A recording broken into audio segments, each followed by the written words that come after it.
on the video stream tonight. It's good to have you all with us. I'm Jason Page. 3 hours of fun and frivolity ahead of you. Use that one in a sentence tomorrow if you get a chance, Justin. Frivolity. Frivolity. Watching the NBA draft coverage tonight going on over in the BK, my old stomping grounds, my old hometown. One of my second home. I've lived as much in Brooklyn. I lived more in Brooklyn than I did anywhere as an adult. About 10 years total. Love the BK. I remember when Barclays Center was just a train yard. I remember. I used to see it all the time. When they announced they were building that arena, I looked over from a Buffalo Wild Wings window in 2007. I remember looking out the window and going, they're going to put an arena there? How the hell are they going to do that? And they did.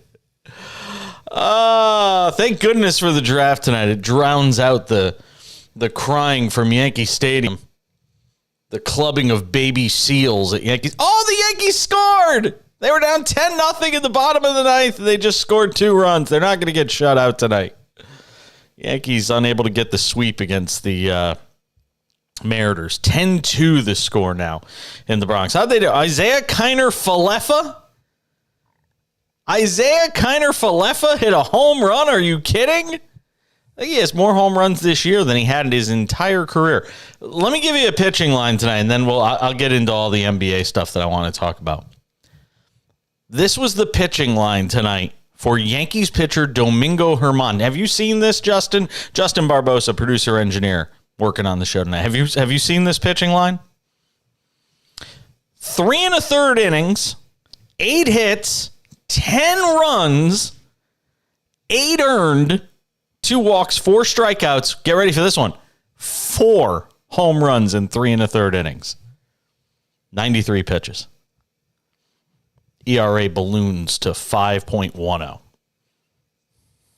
Last 2 startings have been rough for Domingo Germán, who just can't figure out. He just can't get it figured out right now. Everything up in the zone, curveball not curving. It was a disaster. So the Yankees aren't going to get a sweep of the Mariners. They'll win 2 of 3, barring in a 10-run rally in the 9th inning, which I don't think is going to happen. Just a hunch. All right, let's talk about the big story of the day, and that is the NBA draft, which was usurped early in the day because we all knew who was going number 1. The only questions were who were going to go number 2, number 3. Was anybody going to trade?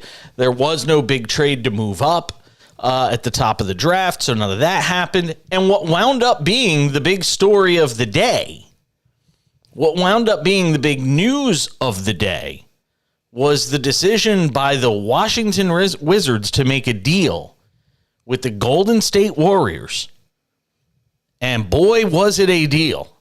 I said last night on this show that is currently comprised, the Warriors' championship run was over.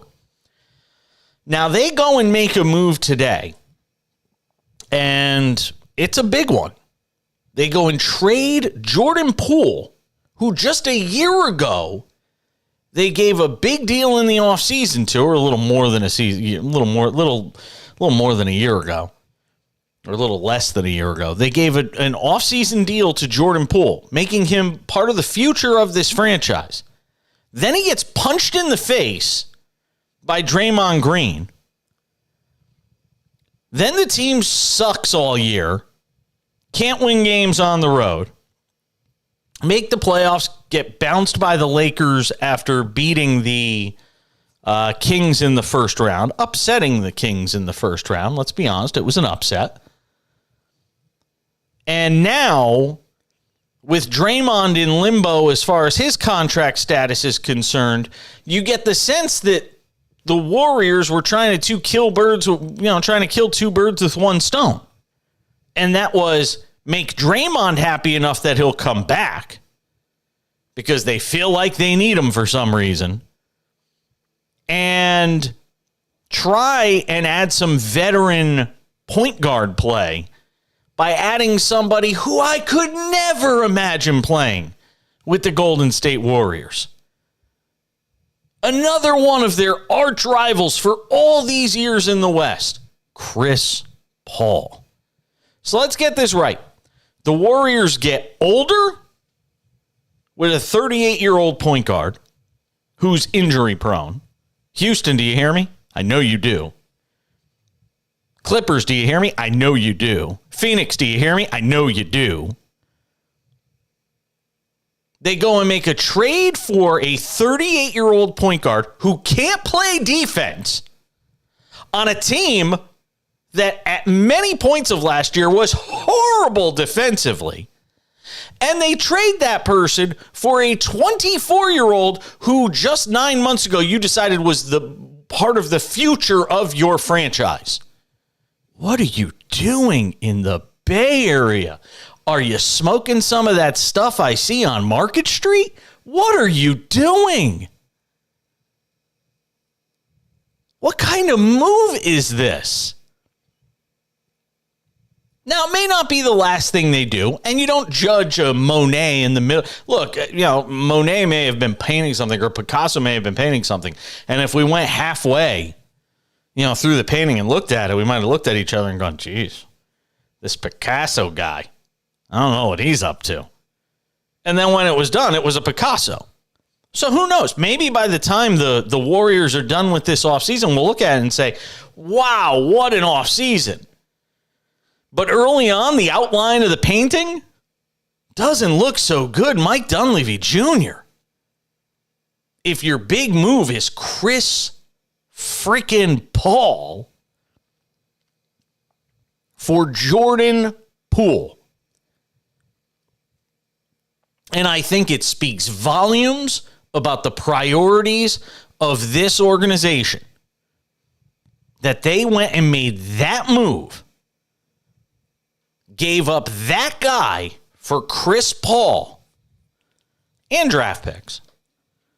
And thinking that was going to improve their team. I'm sorry, I don't get it. I don't get it at all. But we'll see. There's obviously a grand plan there. Because here's the thing. Chris Paul likes to get in people's faces. I want to see him when Draymond Green does something. I want to see Chris Paul get in Draymond Green's face. I want to see him get in Jonathan Kuminga's face. I want to see that the Warriors, that's not how the Warriors operate. That's not how Steve Kerr runs this team. Steve Kerr is the head coach of this team. Chris Paul likes to be sort of this floor general, this sort of player coach. He can't be that. He's not going to be able to be that in San Francisco with the Warriors. It just doesn't. I'm sorry. I just don't get it. I don't get it at all. So several days after they send Bradley Beal to the Suns for Chris Paul, the Wizards deal him for Jordan Poole. And they are trying to stockpile. I mean, look, the Wizards get a 2030 protected first-round pick, a 2027 second-round pick from Golden State in the deal. They're stockpiling draft picks, and I like that mentality because you could either pile them up and get a better pick, or you can do a really good job in the scouting department and go add some better talent.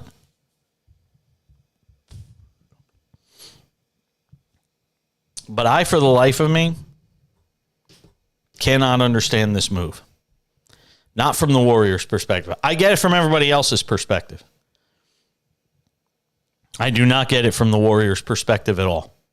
What do you think? 1-800-224-2004, 800-224-2004. Text us, 888-670-8549.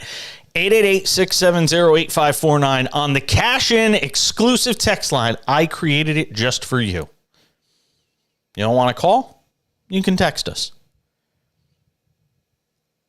Are the Warriors better with Chris Paul? Maybe they're marginally better. Here's the thing. I still don't think they're a championship team. And this is just prolonging the agony and getting older and shipping away a young product. And I guarantee Jordan Poole's going to flourish in Washington with the Wizards. You just lit a spark under that kid's you-know-what. You can count on that. Jordan Poole going to be just fine in Washington. This is probably not even the last stop for somebody like him. And I get what the Wizards are doing. I do not get this move by the Warriors, though. Not at all. We'll talk about it this hour. Coming up in 19 minutes, joined by Daryl Guru Johnson. He hosts the midday show on 95.7 The Game in San Francisco from 10 a.m. to 2 p.m. We'll get some thoughts with him on this deal. Does he like it? What are Warrior fans saying? Then we'll talk some NFL. About 35 minutes from now, Jason Cole, Outkick.com, senior NFL writer, Hall of Fame selector. Go through some of the top stories of the week in the NFL.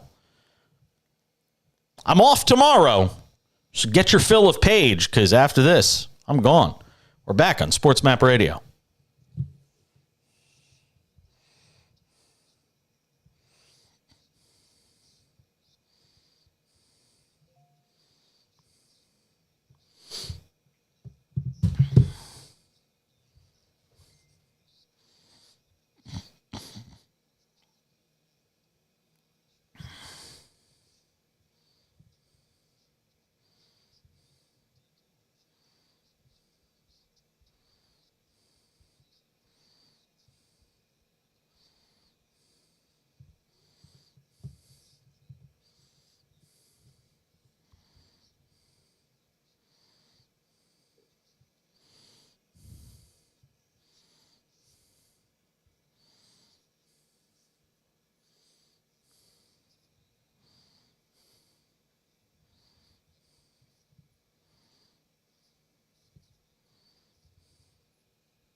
Thank you for being with us.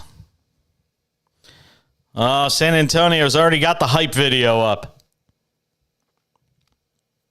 You already got the hype video going for the top pick in this year's draft.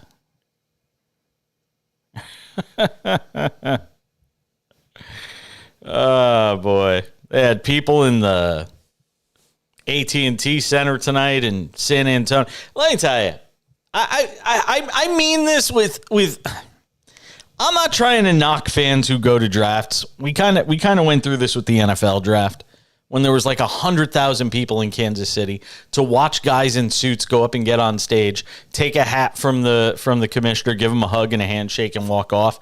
Like, no, seriously. This is like a thing. It's like crowd surfing. Like, there's just certain things in this world I don't get. Now, you want to pay hundreds of dollars to go and see a sports event. I get it. That I get. Being part of something. I mean, whose eyebrows are going to be raised when you go, yeah, I was there the night that Adam Silver got at the podium and said, with the first pick in the 2023 NBA draft. Like, seriously? I don't get why this is a thing. Like, was there any doubt? There was no doubt that this was what was going to happen. I just cannot wrap my head around it. There we go. There we go. Oh, my goodness. Wembanyama.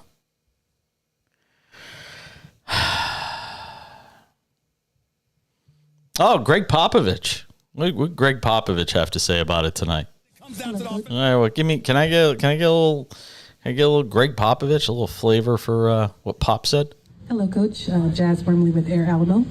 My question is, what would be your advice to Wemby on how to handle the amount of pressure and expectation that has been put on him? Well, I'll know what I'm going to say to him when I get to know him a little bit better.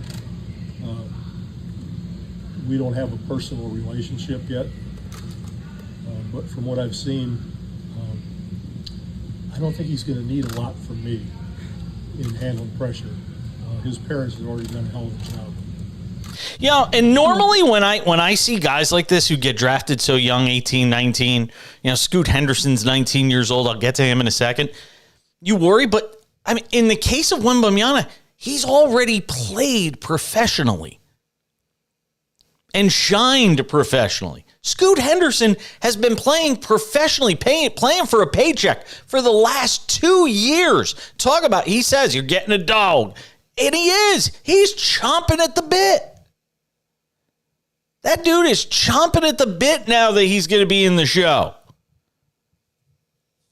He ain't going to need, these guys, they're going to need guidance. They're going to need to understand the ups and downs. And now you're playing against the best every day. And there's an adjustment period like anything else. But I watch Scoot. I watch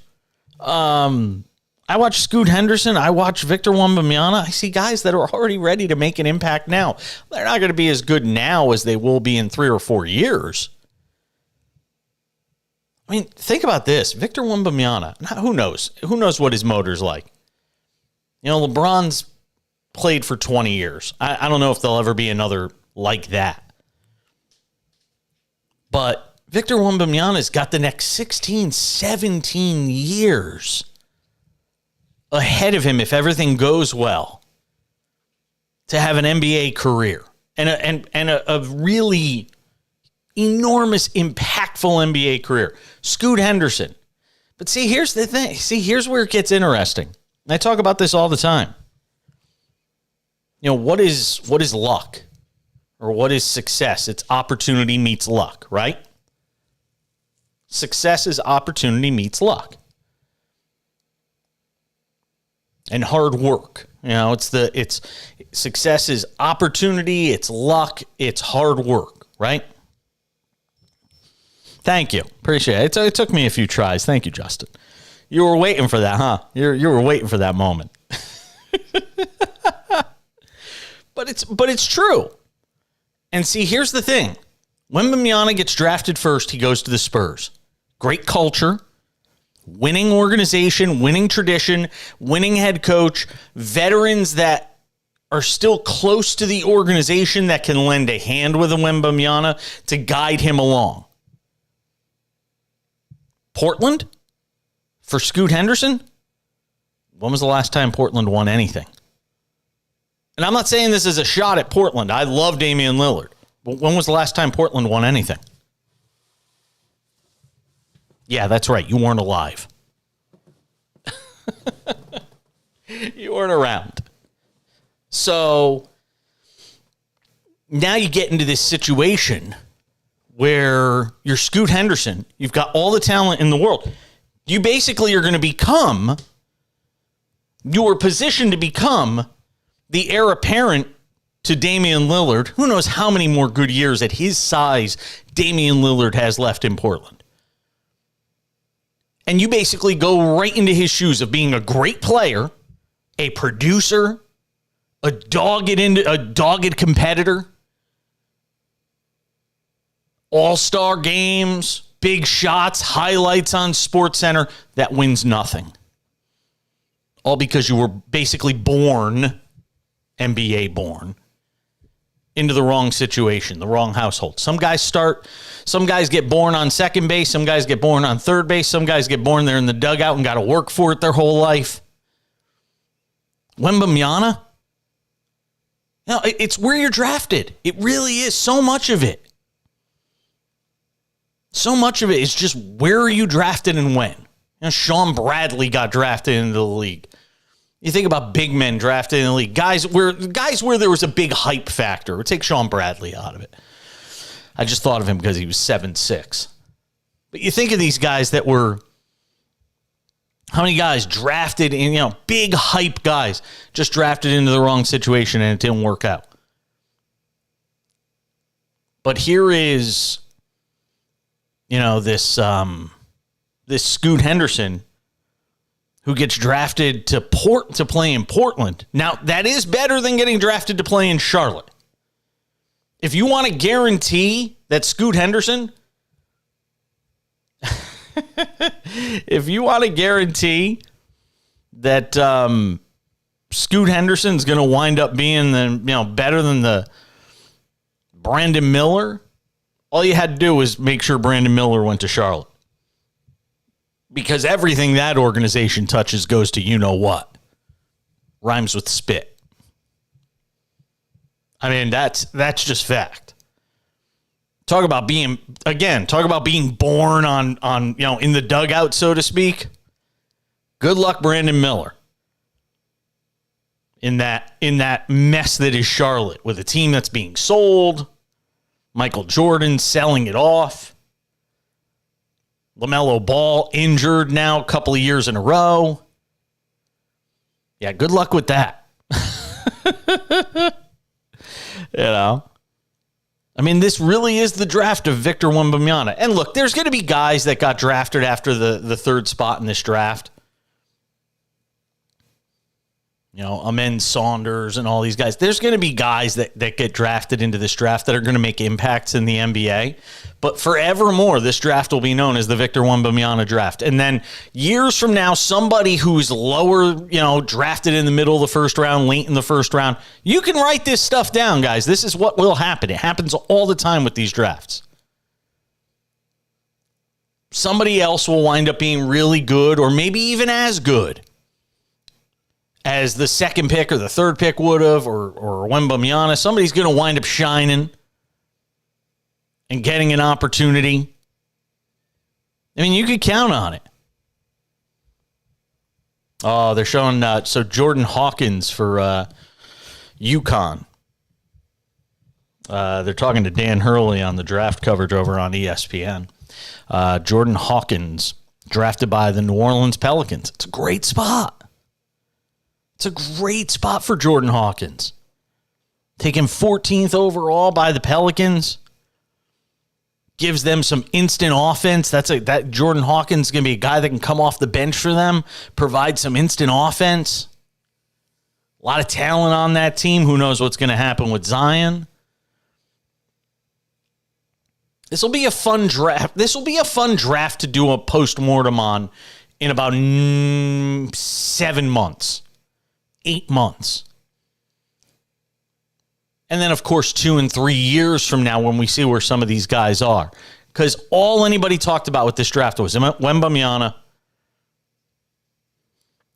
and, of course, Scoot Henderson and Brandon Miller.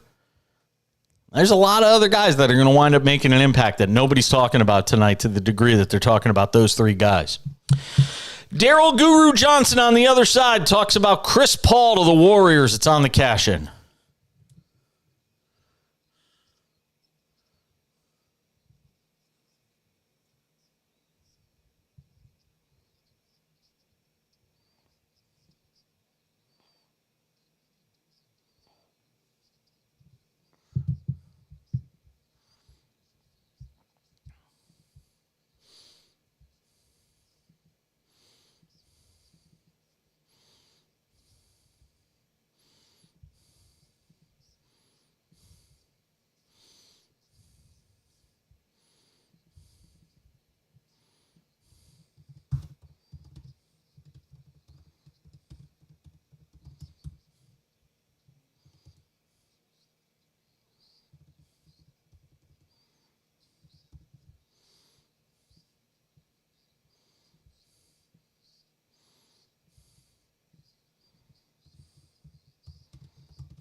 There he is. Hey, what's going on, brother? Up, baby?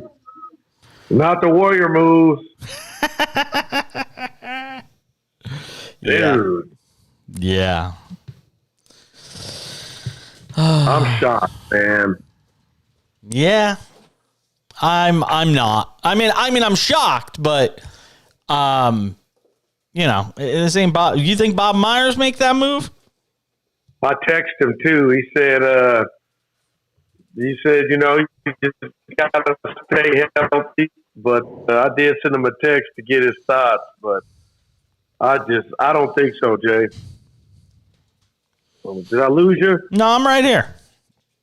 Okay, yeah. So, man, he traded in a nice Ferrari. I'll wait for you. Tell me when you're ready. Yeah. I'm just like, I did my whole first segment on it. Oh, okay. What do you think Wembanyama's going to be? I'm worried about him too. I don't. It's hard to do comps on somebody like that because there's nothing like it. The closest thing I see out there is Bol. Hold on one second. Too funny. Hold on. All right.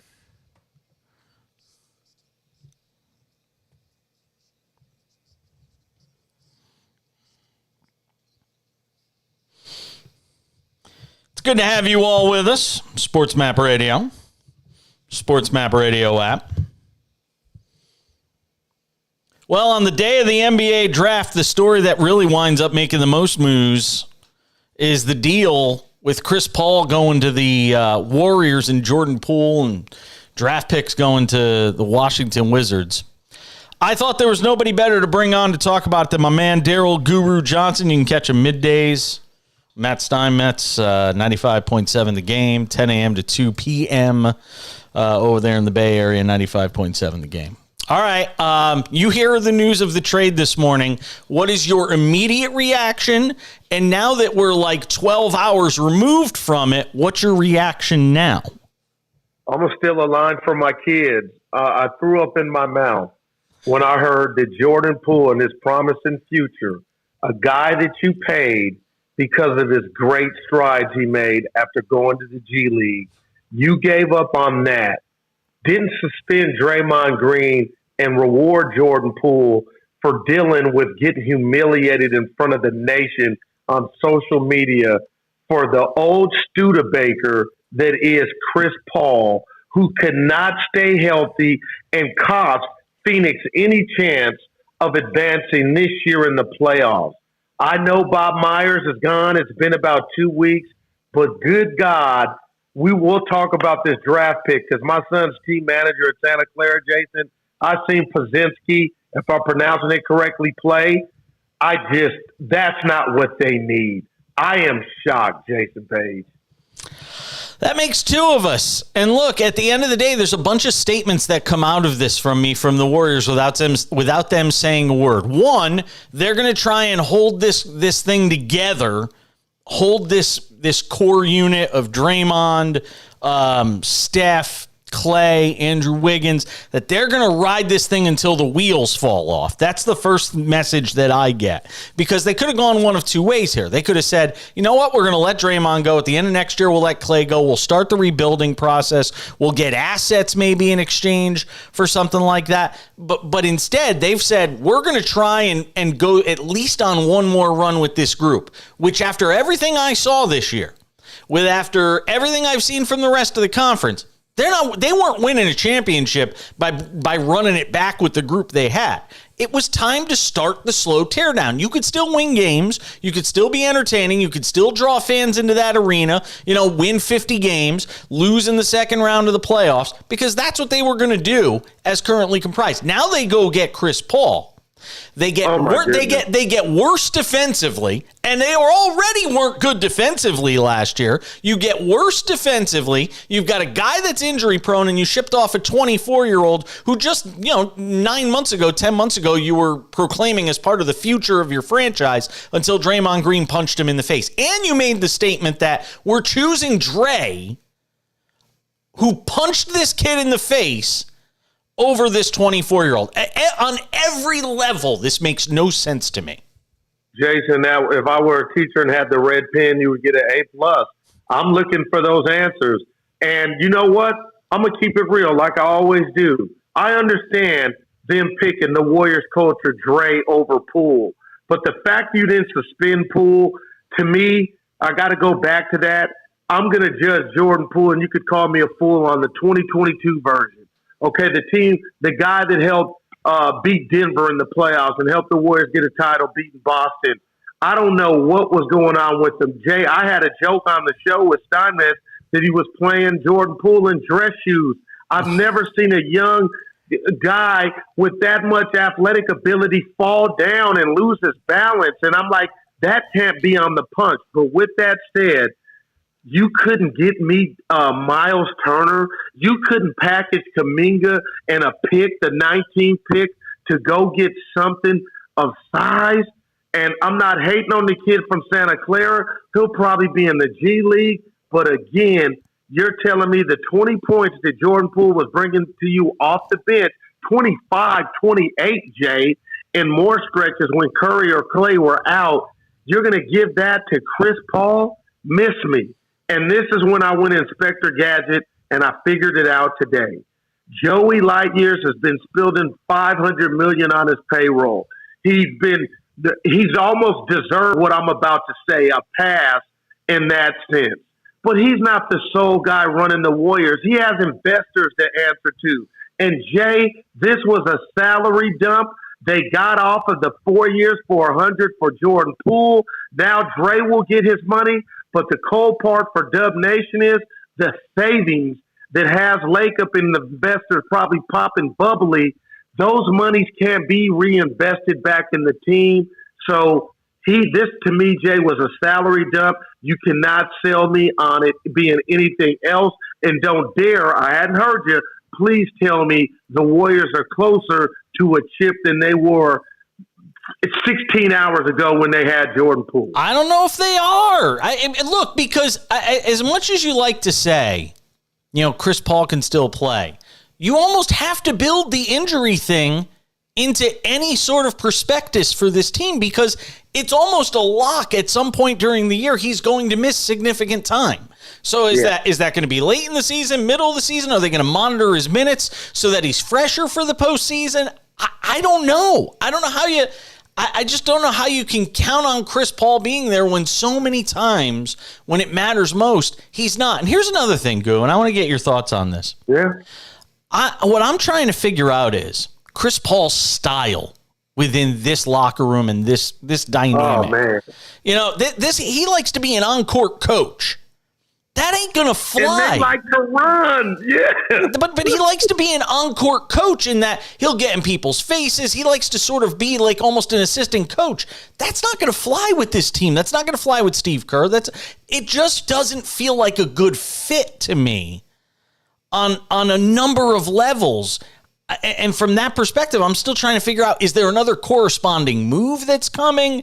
Is this it? Because if, look, like I said at the top of the show, sometimes if we looked at a Picasso halfway through when he was painting it or early on, we might have looked at it and gone, I don't know who this Picasso guy is, but he ain't going to amount to much. And then by the time you're done, you look at the painting, you're like, man, this is a great painting. Maybe by the end of this offseason, we look at what the Warriors have done and we say, all right, now it makes sense. But unless there's something I'm missing, it doesn't make sense to me. You know what? That's a very mature way to look at it, Jay, and you're right. And I'll say this about the Picasso. The last part of the portrait is going to be painted starting next Friday, okay, with free agency. But you're talking about a cash-strapped team, and maybe they do move Kuminga. You talk about bringing Draymond back, which I think is just a lock and the lack of not being stylistically a good fit with Chris Paul, your own point. But what about Kuminga now with Wiggins in his way, with Dre in his way? I just don't get it, Jay. They've gotten smaller and they've gotten older, and I picture the Warriors. I watch them nightly. They like to push the ball. Jordan Poole did that. Was he perfect? No. But Chris Paul, okay, yeah, you're going to play 24, 25 minutes a game. But my partner told me this, Steinman, so you tell me what you think. The last 4 years, Chris Paul has played more regular season games than Steph Curry. I said, talk to me about the playoffs. Yeah. But isn't that too big of a damn sample? So he was 34. He's 38 now.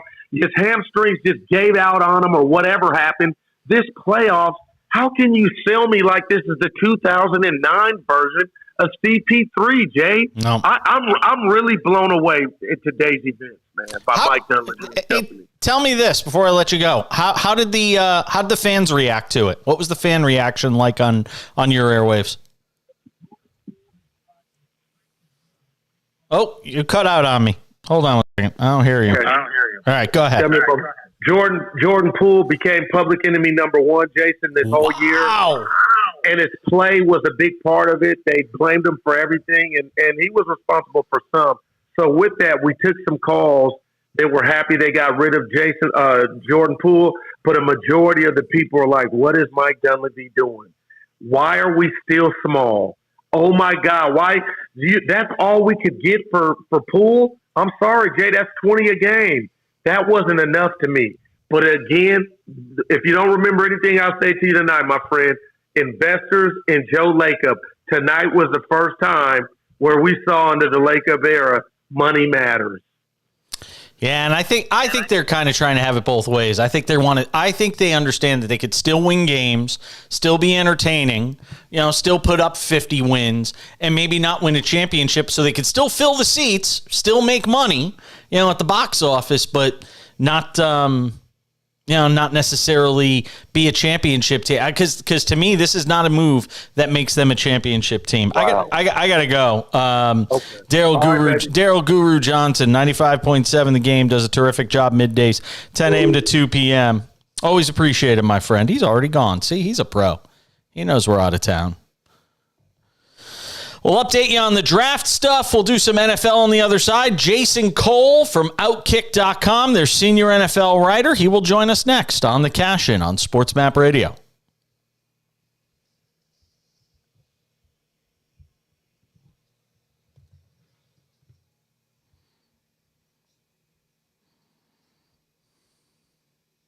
Hey, Google, set the thermostat to 75 degrees. Okay, setting the Nest thermostat to 75 degrees.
Mm-hmm.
Good to have you all with us. SportsMap Radio. The SportsMap Radio app. We'll talk some NFL here. Jason Cole, Outkick.com. Senior NFL writer. Author of the book, Shut Up, Your Kid Is Not That Great, with an introduction from Tom Brady Sr. There it is up on the screen. You can see it. You're welcome to check that out. And Jason Cole joins us on the show tonight. Actually, you know what? I should do what I was doing every time we had John. Let's see. This is a good one. Shut up and let your kid decide. I like that one. And then across from it, opposite on the other page, it's shut up and don't yell at the refs, especially if you don't know the rules. That's my favorite one. That's my favorite one. That is great. Getting yelled at by a grade school coach when he didn't know what the rules were. That was awesome. I used to be an umpire in like little. I used to umpire Little League baseball and then high school baseball and a little bit of like semi-pro ball when I lived in North Dakota briefly. Yeah, and parents like DJ Jazzy Jeff and the Fresh Prince said, parents just don't understand, man. Parents just don't understand. Did I tell you my story about the parent who did the coach, not a parent, a coach who didn't know the rules? It was like 4th or 5th grade basketball, and I'm just, it was a Saturday morning league, and I'm just reffing the game. I'm probably 22 years old, and a kid steps, I hand the kid the ball to shoot the foul shot, right? And he's, taking his warm-up dribbles, and the kid steps in the lane. And the kid hasn't shot the ball yet. And as soon as the kid steps in the lane, literally the coach jumps off the bench and starts screaming, make the call, and screaming. And I'm like staring at him, and I'm staring at the kid. And because I can't say anything at the moment, but all the parents are like staring at me like, well, what are you doing? You don't know what you're doing. And I'm like, and so the kid finally shoots the ball, and then of course I whistle it, and I just stare at him. I go, it's not a violation until your kid shoots the ball. I look, and he like puts his head down, and I go, it's best you know the rules before you scream. And I just browbeat the. And he's at least twice my age, but I just took every opportunity just to make him feel so small, because don't ever do that. Don't without knowing the rules. Jason Cole, our guest, Outkick.com senior NFL writer, joining us on the show. Can you help me understand? Maybe you're in a different camp than this on this with me. I was watching the NBA draft tonight. And I totally mock this when they do the NFL draft and there's 100,000 people in Kansas City to watch guys in suits go on stage. Like, really?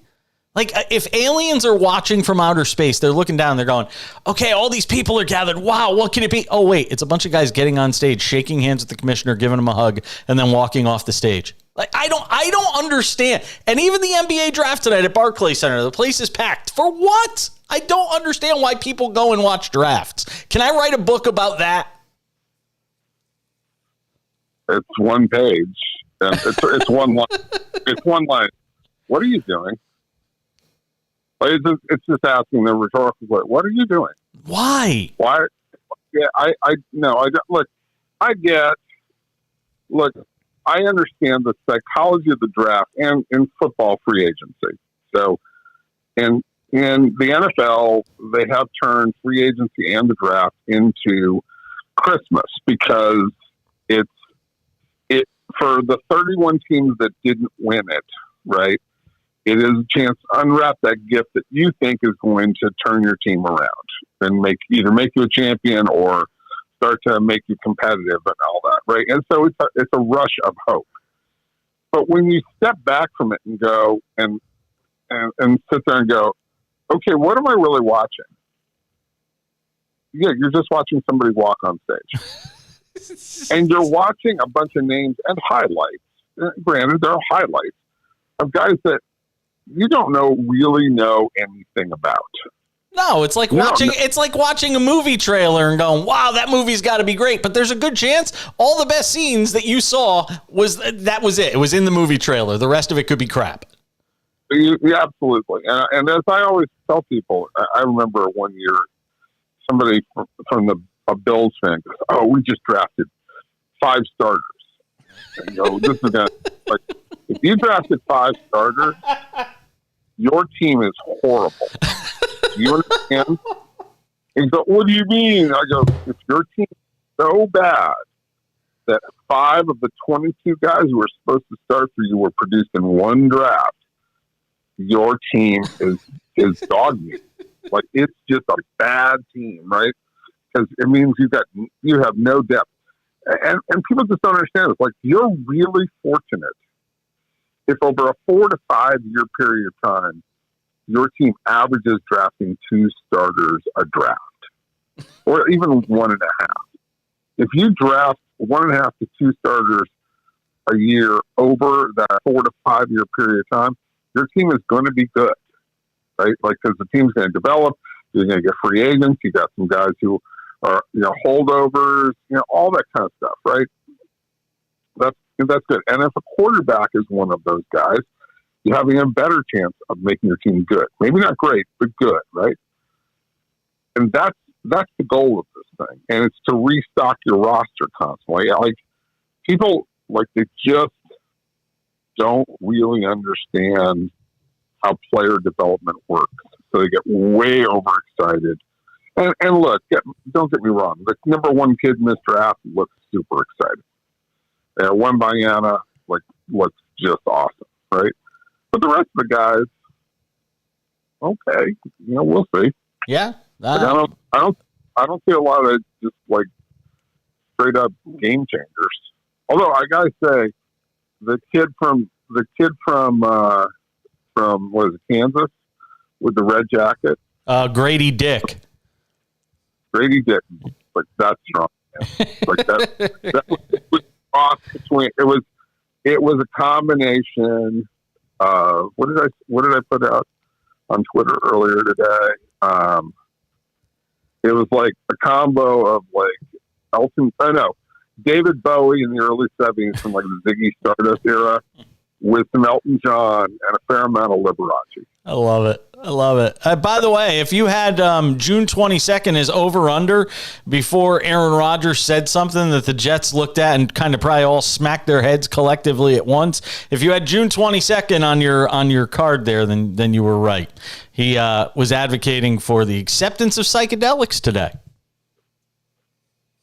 Okay. I didn't see that one.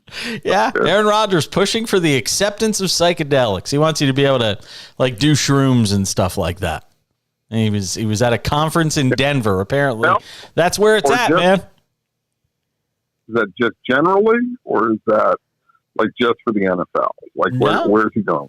No, I just think acceptance of psychedelics. Discussed his own experiences, so he probably talked about that, that ayahuasca experience and all that stuff. Man, that's awesome. They don't need. The Jets don't. The Jets don't need minicamp, but they do need Aaron Rodgers pushing for the acceptance of psychedelics. No, they don't have a choice. They bought this, so it's just like that. They bought every. Yeah, they certainly did. And it's that time of year, where NFL players, time on their hands, get into trouble. Is this Tyreek Hill thing something to be worried about if you're a Dolphins fan? I've always keep an eye on that one, be concerned until, whatever happens in Miami usually is not a good thing. Let's just generally say that. I guess my favorite story was always, Will McDonough, in his column before he passed away, rest in peace, was recounting a conversation he had with an NFL coach. He was out playing golf with him.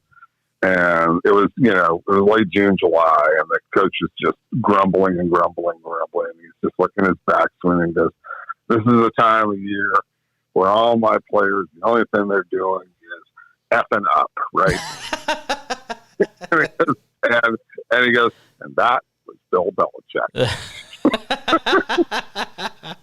that tells you what I think of this time of the year. Yeah. They hate it. Oh, they got to be dreading it. Absolutely, you got to be every night. You just got to be sitting by your phone waiting for a call from your PR person. Jason Cole. Yeah, I know. Jason Cole, author of Shut Up, Your Kid Is Not That Great, with an introduction from Tom Brady Sr. Go and get it wherever you get your favorite books. Have a great weekend, my friend. I'll talk to you soon.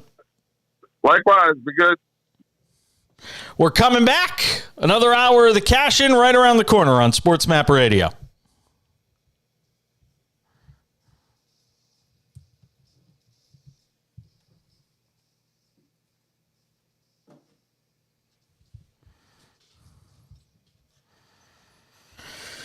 I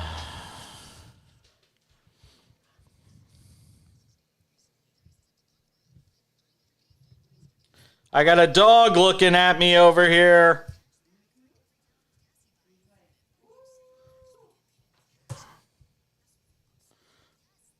Coming over to harass me.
Mm-hmm. My God. Luckily, the NBA draft is only 2 rounds, unlike the NFL, which is like 70,000.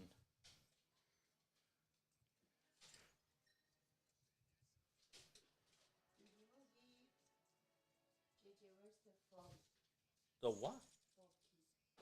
I don't know. I haven't seen it. You're probably the last one to have it, knowing you. Oh, look. Yes. Yes. Yep. And then I got an interview at the bottom of the hour here at, 9:30 your time? 10:30 your time? 10:30 your time. And then probably be it for the pod. But if anything changes, I'll let you know.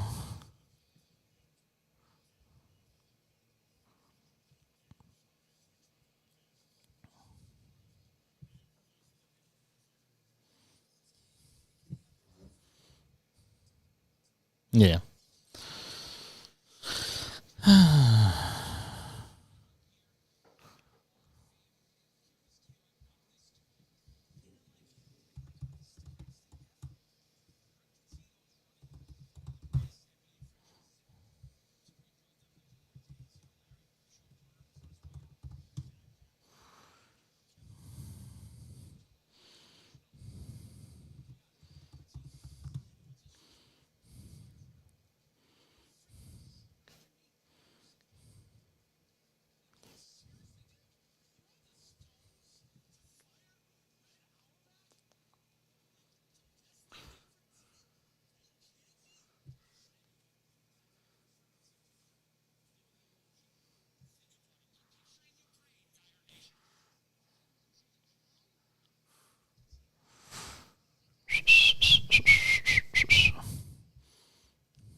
Another hour of the show starts right now on SportsMap Radio and the SportsMap Radio app.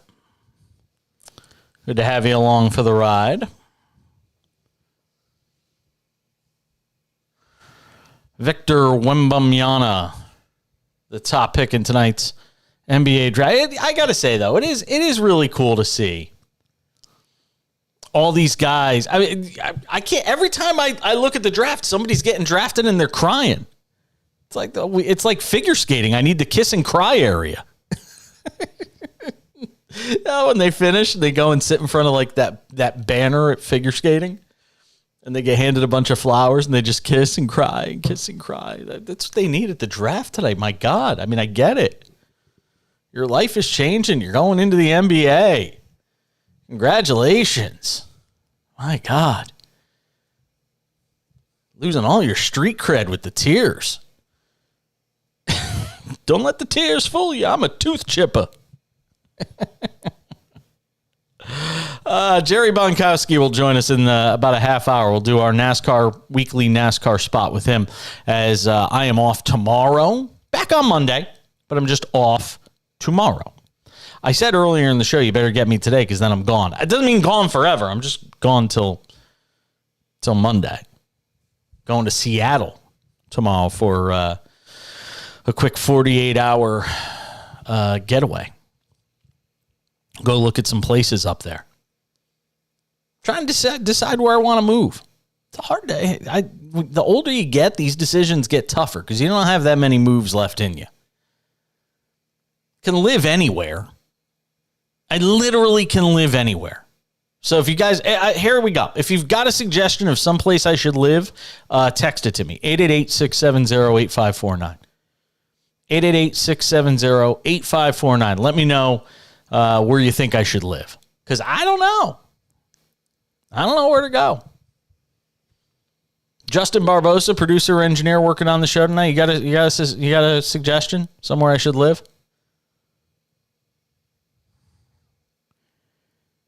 Denver is nice. The problem is I've spent my entire life on the coasts. Most of my adult life since the age of like 21, I've either spent on the East Coast or West Coast. The idea of being landlocked does not really enthuse me. I don't get enthused thinking about that. So I don't know. I don't know where that leaves me. Leaves me as an East Coast, West Coast guy. But we've got it narrowed down so far, and every time we think we have it narrowed down, we add another city. So right now we've got it narrowed down to like Seattle, L.A. We could stay here in Palm Springs because we got a nice base here. New York City / Fairfield County, Connecticut. I mean, that's kind of what we got it narrowed down to. Like, I would live in Phoenix tomorrow. My husband won't go to Phoenix. I'd live in Vegas tomorrow. We love you, Las Vegas. Husband won't go.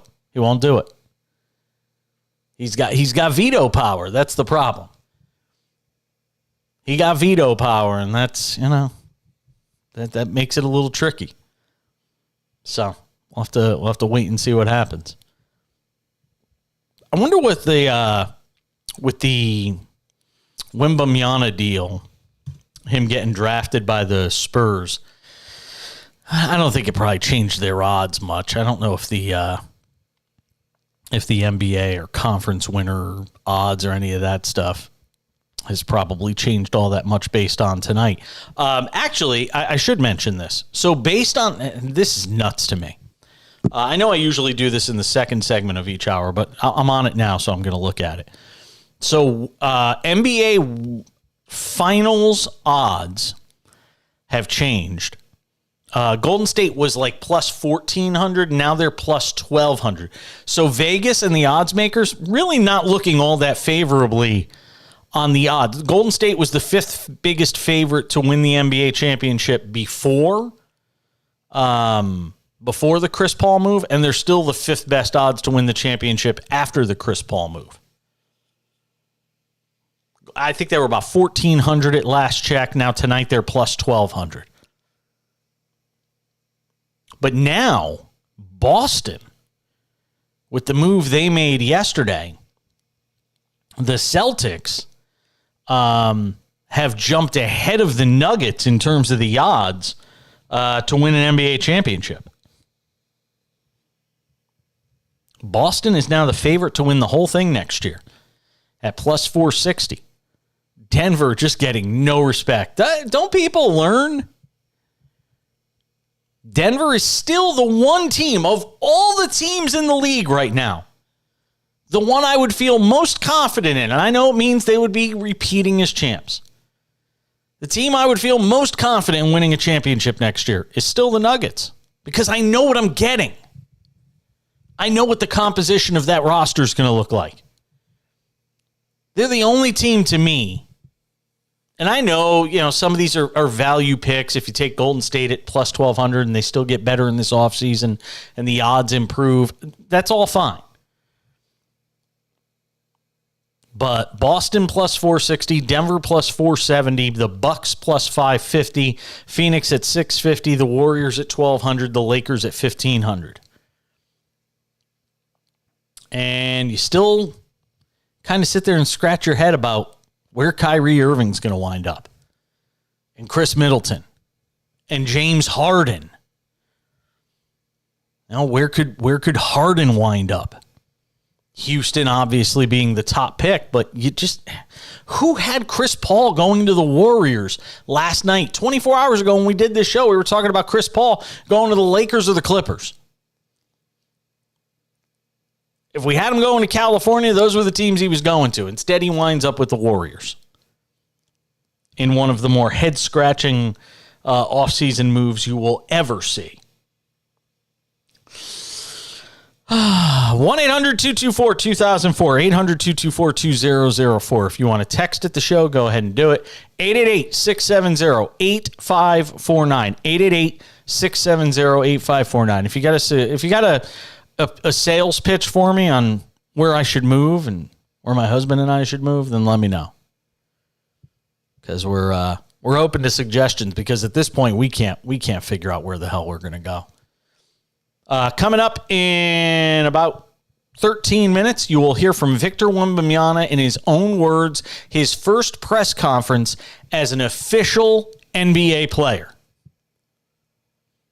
He did his introductory press conference to the league after being drafted by the San Antonio Spurs.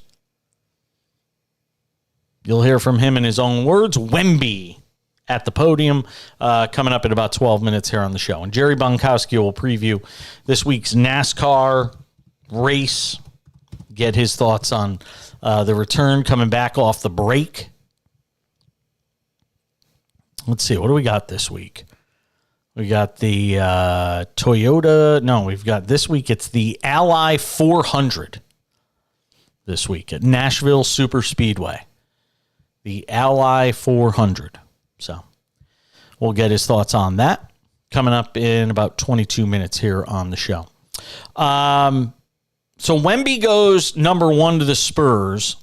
The Thompson twins is the other story of the day. No, not those Hold me now. Not those Thompson twins.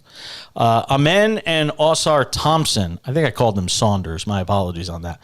Amen and Osar Thompson drafted back-to-back in this draft. The Rockets selected Amen number 4 overall before the Pistons drafted Osar at number 5.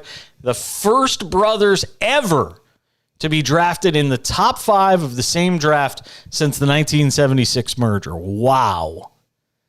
That is wild.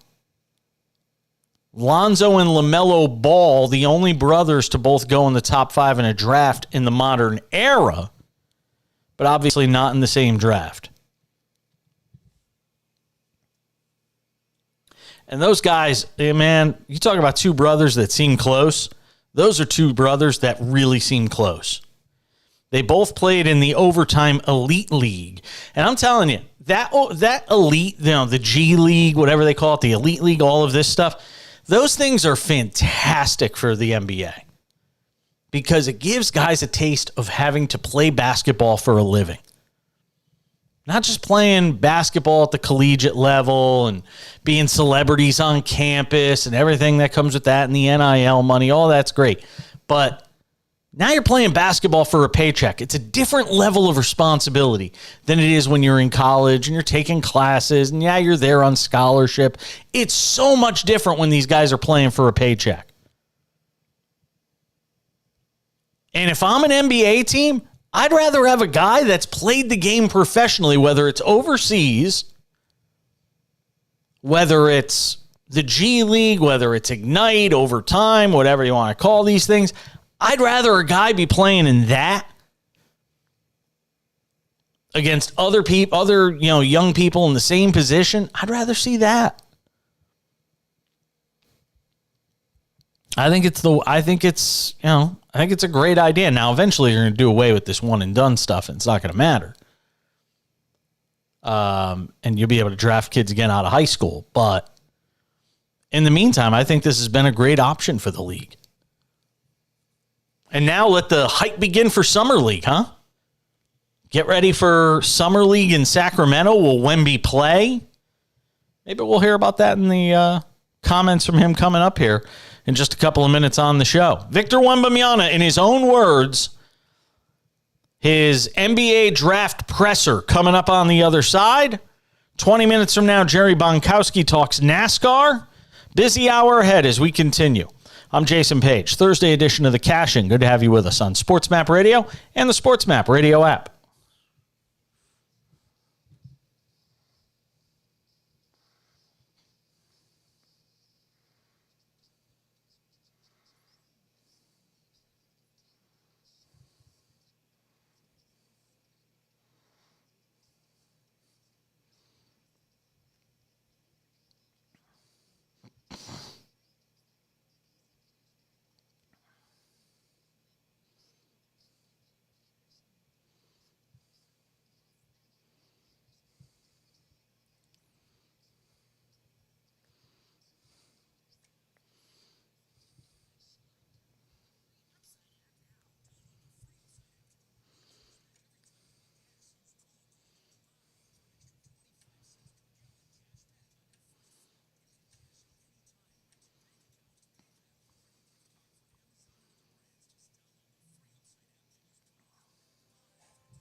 Victor Wembanyama, the top pick in the 2023 NBA draft. No surprise there. Met with the media a short time ago to talk about his future in the National Basketball Association. Let's listen in. If you'd like to ask a question, please raise your hand. Wait for the microphone. Bienvenue à tout le monde. Citez votre nom et votre affiliation. We'll go straight to first question at the back row on the left, Victor. Hey, Victor. Doug Feinberg, the Associated Press. You obviously knew you were probably going to go first, but now that it's happened, what does it mean to you, and what are your emotions that you were the number one pick tonight? Can't really describe it, still fresh. But one of the best feeling of my life, Probably the best night of my life. I've been dreaming about this for so long. It's a dream come true. It's incredible. Okay, so we'll take the second one on the left here. Mic 2. Jan. Hi, Victor. Jan Nonona from Newspaper L'Equipe. If you could share with us those 5 minutes where obviously everybody was knowing what was going to happen and you have to wait, and then another moment after your first comments, I think you kind of disappeared for a moment somewhere. You were in the back. Could you tell us about those moments? Longest 5 minutes of my life, This is when I started getting the butterflies, and this is where I started seeing my family get silent. Everyone watching their watch. Then I got called, and I went to the back, and I was congratulated by a lot of people there. I saw Adam Silver, shook his hand again, gave him a hug. Then someone gave me this, Someone knew this was happening somehow. And I just got a lot of love. Next question is the front row here, Victor, on the left. Tanya Ganguly, New York Times. About an hour before, maybe like an hour and a half before the draft, you came out, walked up on stage, and then you kind of were walking off, and you turned back and looked at it. Was it starting to feel real at that point? Yeah, and this is when it started to feel a little bit real, But it still isn't completely real. At that moment, I started visualizing the thing. Victor, third row to the right. Mark. Mark Spears, ESPN Landscape. When you got the phone call, I assume Pop, RC was on it. What did they say, and what did you say back to them? Very, very casual. I did get phone calls, and I was just told that they were waiting to work with me, and they just wanted to reassure me and to keep me going because I was in the playoffs in my season were about to start, and it was very casual.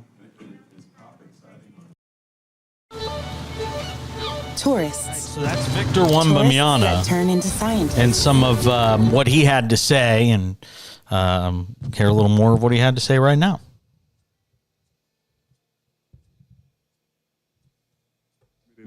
When I see it in real life. In the middle, Victor. Victor, Don Harris, WAI NBC San Antonio. There's an arena full of people going crazy in San Antonio, and people are driving down the streets, honking horns, and going nuts. What's your message to San Antonio Spurs fans as they go crazy? I need to see the footage of this. My message to them, is I'm gonna give 100%, make all that's in my power to make this franchise win, to have impact on the franchise and the fan base and the community. Yep, vas-y. Une petite question en français, si c'est possible. Maintenant que c'est réel, que vous portez cette casquette des Spurs, ce maillot qu'on vient de voir, qu'est-ce que Victor, you spent a lot of time with Tony Parker, with Asvel, Boris Diaw, with Metro's 92. What have they told you about coming to the NBA, playing with the Spurs, and then you carry on that French legacy in San Antonio? They never talked to me really clearly about the NBA because there was such it was so important, the seasons we were playing, that they didn't really talk to me about the NBA that much, but more about how to prepare for the NBA. And they as we haven't known I was going to the Spurs for so long, they never really told me about the Spurs either. Thomas Urban, AFP. How do you feel about that first season? What do you have aspirations? Do you have objectives yet? Or yeah, some players have tried to win the championship, win a ring for years and haven't made it, and I don't want to be one of those. So yeah, this is gonna be my goal is gonna be to get closer and closer every time to the ring, and to learn how to make it. So there you go. Victor Wembanyama meeting with the media today. I actually skipped over the question that was asked in French because 99% of our audience would have had absolutely no idea what that question was. So I skipped over it. Here now a little bit more of what he had to say at this press conference today, just a few minutes ago after being drafted into the NBA. Victor, what's going on? Curious, Brandon Scoopy Robinson, Bally Sports. I'm curious, when do you earliest remember watching Spurs games on television? Was there a specific regular season game, playoff game? What? Probably finals game, 2013, 2014, around that time. Yeah, this is my father's memory. We'll go at the back, Victor, on the right. Victor, bonjour, Vincent Piala, Le Parisien. On s'attendait tous à ce que tu sois choisi premier, c'est ce qui est arrivé. Et pourtant, tu as l'air extrêmement ému, tu as les larmes aux yeux, et on voit que tu as pleuré. Est-ce que tu peux nous expliquer un peu cette émotion-là, pourquoi elle est si forte alors que c'était... Quand même, là, je suis touché, quoi. Victor, Mike Finger, San Antonio Express News. Right after you were picked, Pop did his press conference in San Antonio and talked about how it's important with you, as with all Spurs players, to not skip any steps. I'm wondering what that means to you. And also, he said you'd expressed an interest in working with Tim Duncan. What do you want to learn from him?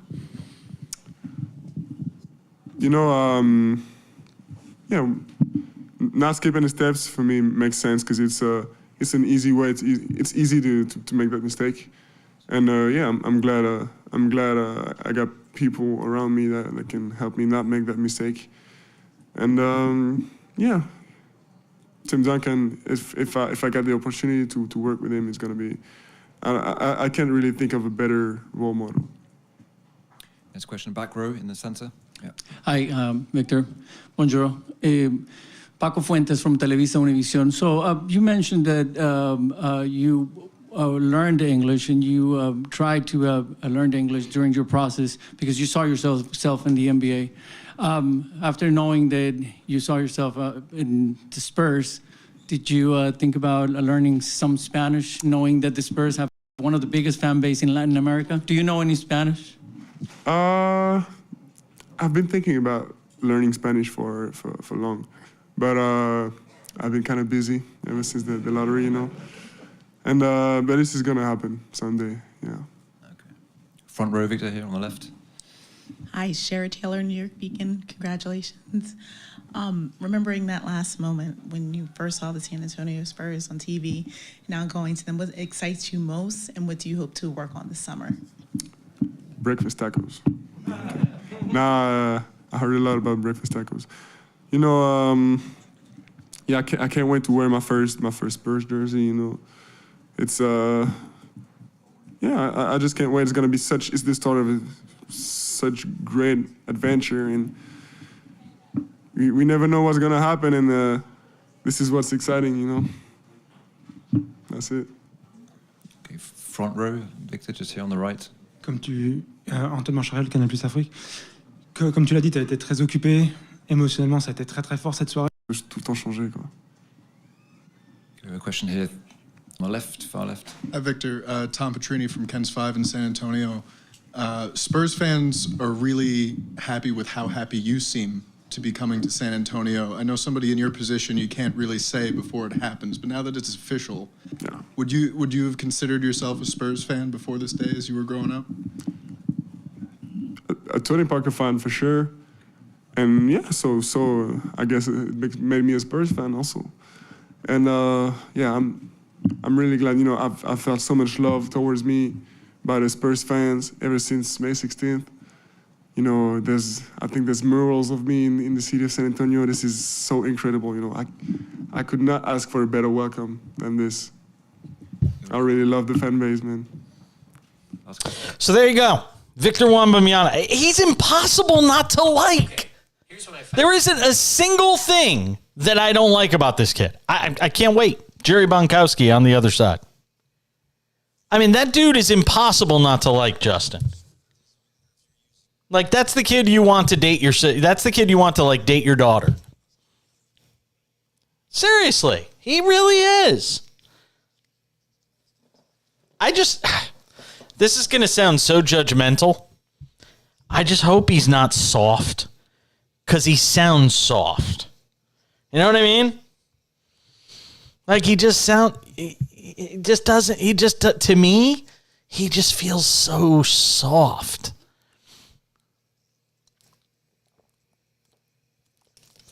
Like, he almost feels too goody good. You know? I don't know.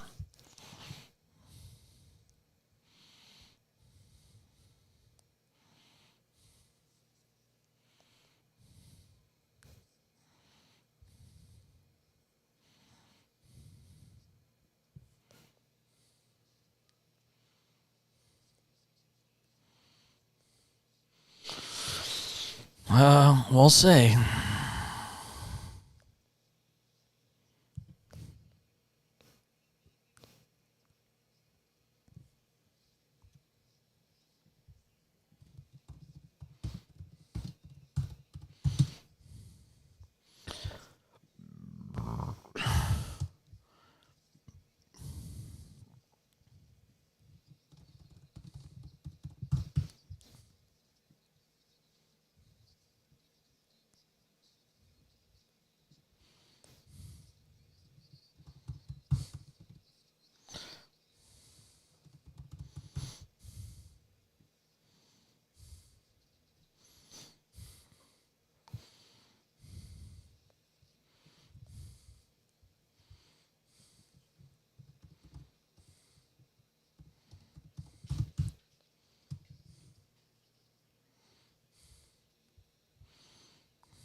Okay.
Thank you so much for being with us. Let's continue on this Thursday edition of the show. Talk some NASCAR. The Ally 400 this week. NASCAR in Nashville. Let's bring in our good friend of the show, Jerry Bonkowski. Talk all things NASCAR with him. This NBA draft is this NBA draft feels like it's never going to end tonight. God, every time I look up, there's still another guy getting drafted and another guy crying, and I just don't get it. Anyway, Jerry is our guest. NASCAR.com, Auto Week, AutoRacingDigest.com. All of those places you can check out his work. Jerry, Ally 400, we come off of it's basically a bye week. NASCAR's equivalent to a week off. Who needed, here's an interesting one for you. Who needed that week off the most? Who benefited? Who benefits from it the most? Well, I think not so much benefits as it gives the final push that a lot of guys who are not qualified for the playoffs needed. Gave them gave them some time to get the teams get their equipment together, getting their strategy together, because there's a lot of guys in the bubble right now that have not made the playoffs. Chase Elliott among the most the biggest names of all. And, this is a track that, Kyle Larson won the first race there in 2021. Chase Elliott won there last year. That kind of kicked off his run, towards the playoffs. So I think that, this is a very pivotal race. There's 10 races to go before the playoffs. This one really kicks off things for a lot of guys who need to do something. And, to me, yes, the 5 last races before the playoffs are very important, but I think that it's the first 5 races of this 10-race stretch that are more important, in my opinion. So I think that you're going to see guys go for the jugular. You're going to see guys, they're going to try to make more of what they normally wouldn't do. They're going to take some chances and gamble, because that's what they've got to do. It's the only thing they're going to do if they hope to make the playoffs this year. In terms of those that have not qualified for the playoffs yet, which one is the biggest surprise to you? Well, I don't know if you can call him a surprise, because he got hurt, off away from the racetrack. That's Chase Elliott. But I remember. Had he not gotten hurt, he probably would have had 2-3 wins by now, and he would have been solidly in the playoffs.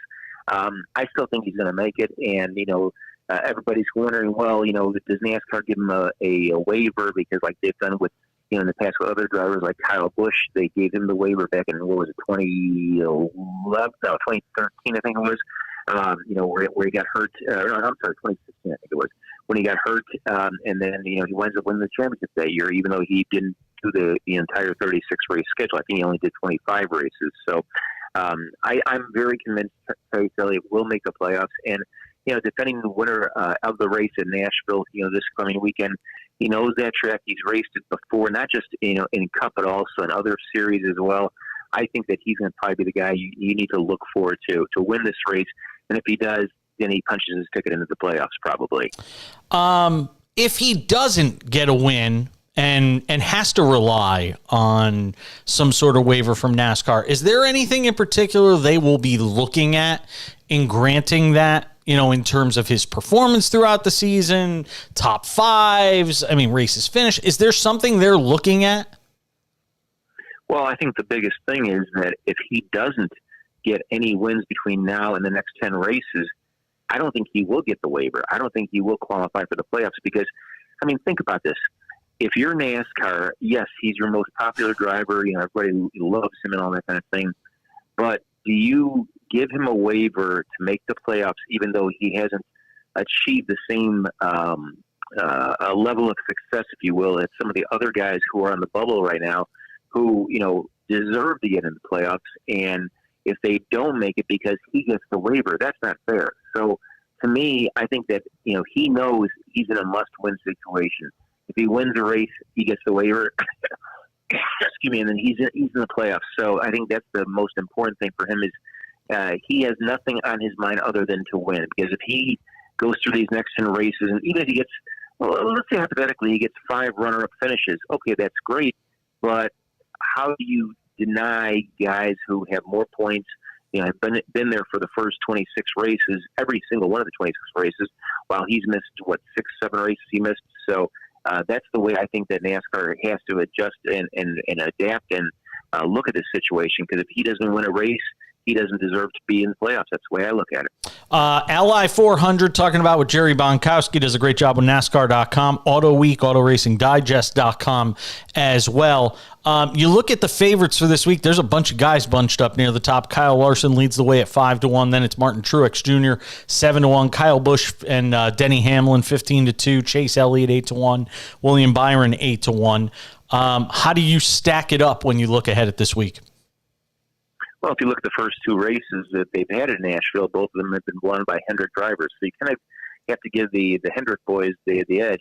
I'm going to go with two guys in particular. Obviously, I'm going to go with Chase Elliott, but I'm also going to go with William Byron. I think that if Elliott doesn't do it, Byron does, and if Byron doesn't do it, Elliott does. That's the way I'm looking at it. I mean, yeah, Kyle Larson, he certainly has a good chance of doing it. Truex has a good chance of doing it. Kyle Busch has a good chance of doing it. But the other thing, too, is, this is a 1.33 mile oval, and it's kind of the track that, it's one of those tracks that, you could get an underdog winds up winning this thing. I mean, a Bubba Wallace could come out of nowhere. A Daniel Suarez could come out of nowhere and win this race too. So, this is not, there's favorites, but there's also the possibility and the potential for a lot of surprises as well too. Jerry, speaking of Tennessee, I guess, with this race being in Nashville, you're talking about a guy that sort of emanated from Hendersonville, Tennessee, and the story of Josh Berry. We see the news this week that he's going to take the final step, as far as his career, they're going to the top of racing with Stuart Haas next season as the replacement for Kevin Harvick with his retirement effective at the end of this season. Talk a little bit about Josh Berry and sort of his rise and getting to this point, and obviously the rise in expectations from, a guy that was pushed down. Dale Earnhardt Jr. was a guy that certainly, nudged him along the way. Talk a little bit about Josh Berry and what this means for him. Oh, I mean, that's the one thing that about Josh Berry is he is so well respected among his peers. I mean, not just because he raced for Dale Earnhardt Jr., but I mean, he, obviously filled in for when Chase Elliott and William Byron were out with Byron too, when they were out with their injuries. So, I'm sorry, Alex Bowman. Alex Bowman, yeah, right. So he filled in for those guys, did a very creditable job. This is the kind of guy, and I've thought this for, he's been around, he's not a young guy. He's, I think, 32, or 33, something like that. So he's been around for a while, but, he's the kind of guy that he's been waiting for this. He's been extremely patient. He's kind of like a Ross Chastain. Ross, beat the bushes, so to speak. He really worked hard, worked his butt off to get a chance and finally get into it. The good team got some success. I see the same thing with Josh Berry going to Stuart Haas. I mean, sure, Dale Earnhardt Jr. would have loved to have Josh stay with the JR Motorsports, but how do you keep a guy down? You can't keep a guy down like that. I mean, if he's got an opportunity to replace, especially a future Hall of Famer like Kevin Harvick, you can't deny him to go to another team. So I think that, looking at what Berry's going to do, I think he's going to be great for that organization. But, Stuart Haas right now is in a state of flux. I mean, we don't know for sure whether or not Eric Almirola is coming back. There's a lot of balls up in the air right now with Stuart Haas. So I'd like to see Berry kind of be a kind of a stabilizing force. But then again, are they going to need another driver to fill in it for Almirola? I mean, because he was supposed to retire at the end of last year. They talked him into coming back for one more season. Now they're talking to him for one more year after this. Will he stay? Will he go? Will he retire like he hoped and spend the time with his family? There's just a lot of question marks going around Stuart Haas. In fact, here's the irony too, Jason. 2 days ago, my wife and I are down in Charlotte here. We're actually house sitting for my daughter. She's on vacation. We actually drove over by Stuart Haas, and man, is that place growing! Holy mackerel! Since I was last there maybe 4 or 5 years ago, I mean, they added the F1 building, the team, and that place is massive. I mean, you talk about Hendrick Motorsports being massive. I think Stuart Haas is like the second biggest, most massive organization that has all those buildings in one area out there in Kannapolis, North Carolina. Great stuff. Jerry Bonkowski, NASCAR Insider, NASCAR.com, Auto Week, AutoRacingDigest.com. Have yourself a great weekend, my friend. We'll talk to you next week. Thank you, sir. Appreciate it. Have a good one. Jerry Bonkowski joining us on the show. Hey, they're still drafting people at the NBA draft. Andre Jackson Jr. from UConn just got taken. Their team captain for that national championship team. drafted 37th, I think, by Orlando. I love what Orlando's building. I'm curious to see what the Magic do in this offseason. We're coming back. More to do in this hour of The Cash In. I'm Jason Page. This is SportsMap Radio.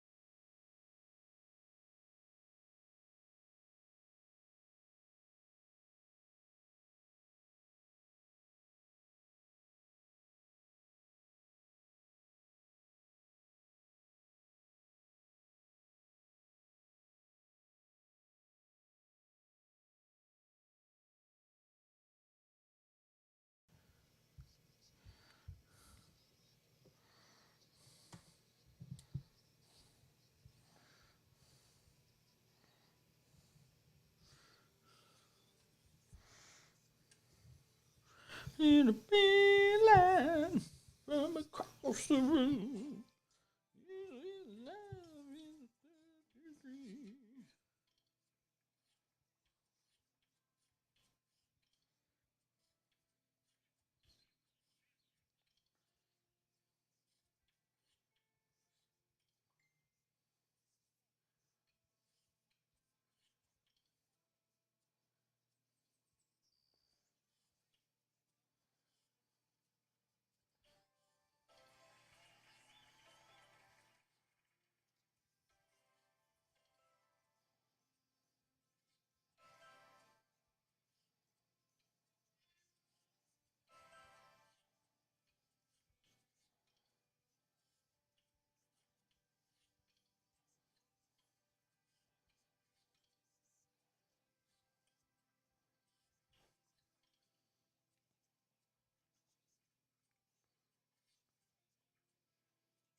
I just saw it.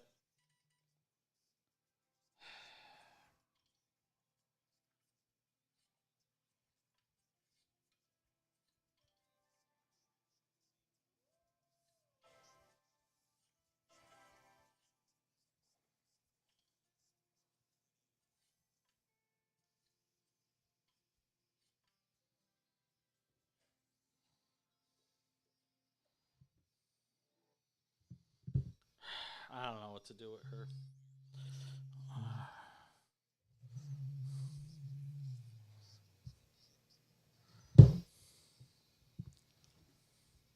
Thank you for being with us. Thanks to Jerry Bonkowski for stopping by the show. NASCAR.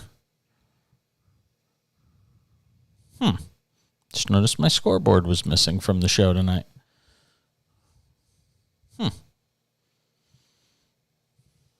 It's odd.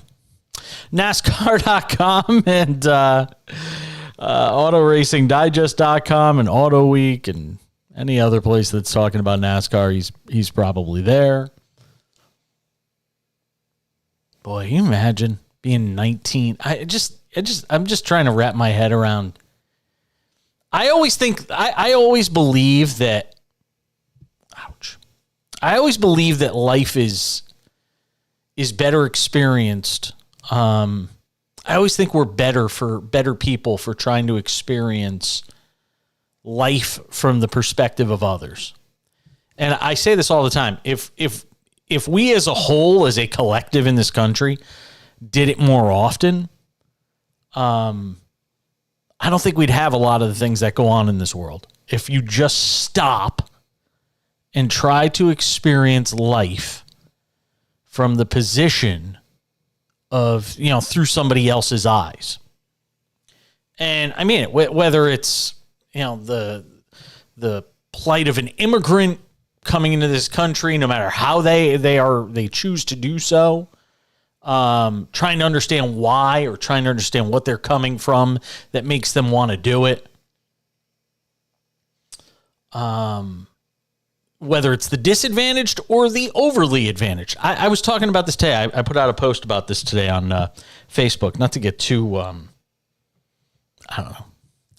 not to get too deep here, but I was absolutely devastated today, looking around on social media and watching and reading this disaster with the whole Ocean Gate Titan, the submersible that basically imploded or had some sort of catastrophic failure en route to the Titanic. And it's another one of these examples, again, about how it shows the divides and the cruelty that exists in the heart of Americans. Some Americans. And the number of comments I read that basically celebrated the deaths of people just because they have money or they choose to spend that money going on a glorified, like somebody made this homemade submarine and sent it down 13,000 feet underwater to go see the Titanic. But it saddens me to no end that people sometimes just can't stop before they tweet or stop before they write something and try to understand the impact of their words, their thoughts, their musings on social media. Like, there is no filter anywhere anymore. There's just no filter. Well, freedom of speech, Jason. But speech has consequences. No matter how free it is, freedom isn't freedom of consequences from your speech. I mean, like a teenager died in that thing. Okay, so he was the son of a rich man. He was born on third base. Doesn't make it any less tragic. Just saddens me to no end. And I think so many times we just fail to look at life through the eyes or try to look at it through the lives of other people. Whether it's somebody that's rich, whether it's somebody that's poor, whether it's somebody that's advantaged, whether it's somebody that's disadvantaged, whether it's somebody that's going through addiction, whether it's somebody going through mental health issues, financial insecurity, housing insecurity.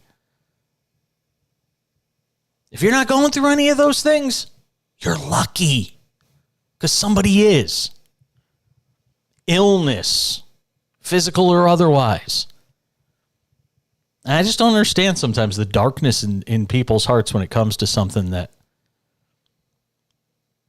causes the deaths of innocent lives.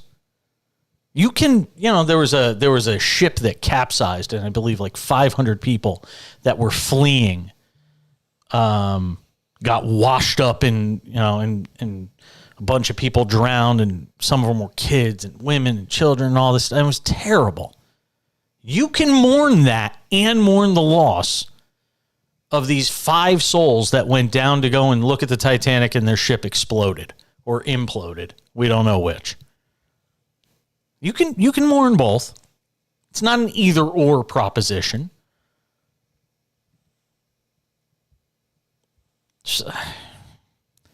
I don't get it. I really don't. But to that end, I was just thinking, I was trying to imagine, viewing the world through the eyes of Victor Wembanyama. And I mean through literally his eyes as somebody that's 7'5" even. What's the percentage of people in the world that are 7 feet tall? No, really, think about it even from that perspective. Percentage of people that are 7 feet tall. Here, we'll look it up right now. Wow. How about this? Is this true? About 2,800 people in the world are 7 feet or taller. Can you imagine that? Is that possible? And all of them are in the NBA. Wow. I mean, that's crazy if you think about that. Is that really true? Yeah. They say about 2,800 people in the world are 7 feet tall. You want to talk about being a minority. Holy moly. I mean, talk about a vantage point that few people have in life. And this kid's 7'5" in sneakers. 7'5" in sneakers. They said he took a subway to Yankee Stadium the other day to go throw out the first pitch. He wanted to know what it was like to take a subway. He won't be traveling that way anymore. But 7 feet tall in a subway. I mean, I've been in a New York subway. Anything more than 6'3" has got to be, you got to be hitting your head on the ceiling and it has to be uncomfortable. Imagine being 7 feet tall, let alone 7'5". I once stood. You ready for this one, Justin? Funny story. You're going to appreciate this, especially knowing me. So there was no bigger critic of Hasheem Thabeet at the University of Connecticut than me. Everybody was, this guy's going to be amazing in the NBA and blah, blah, blah. And I told everybody he was going to suck in the NBA.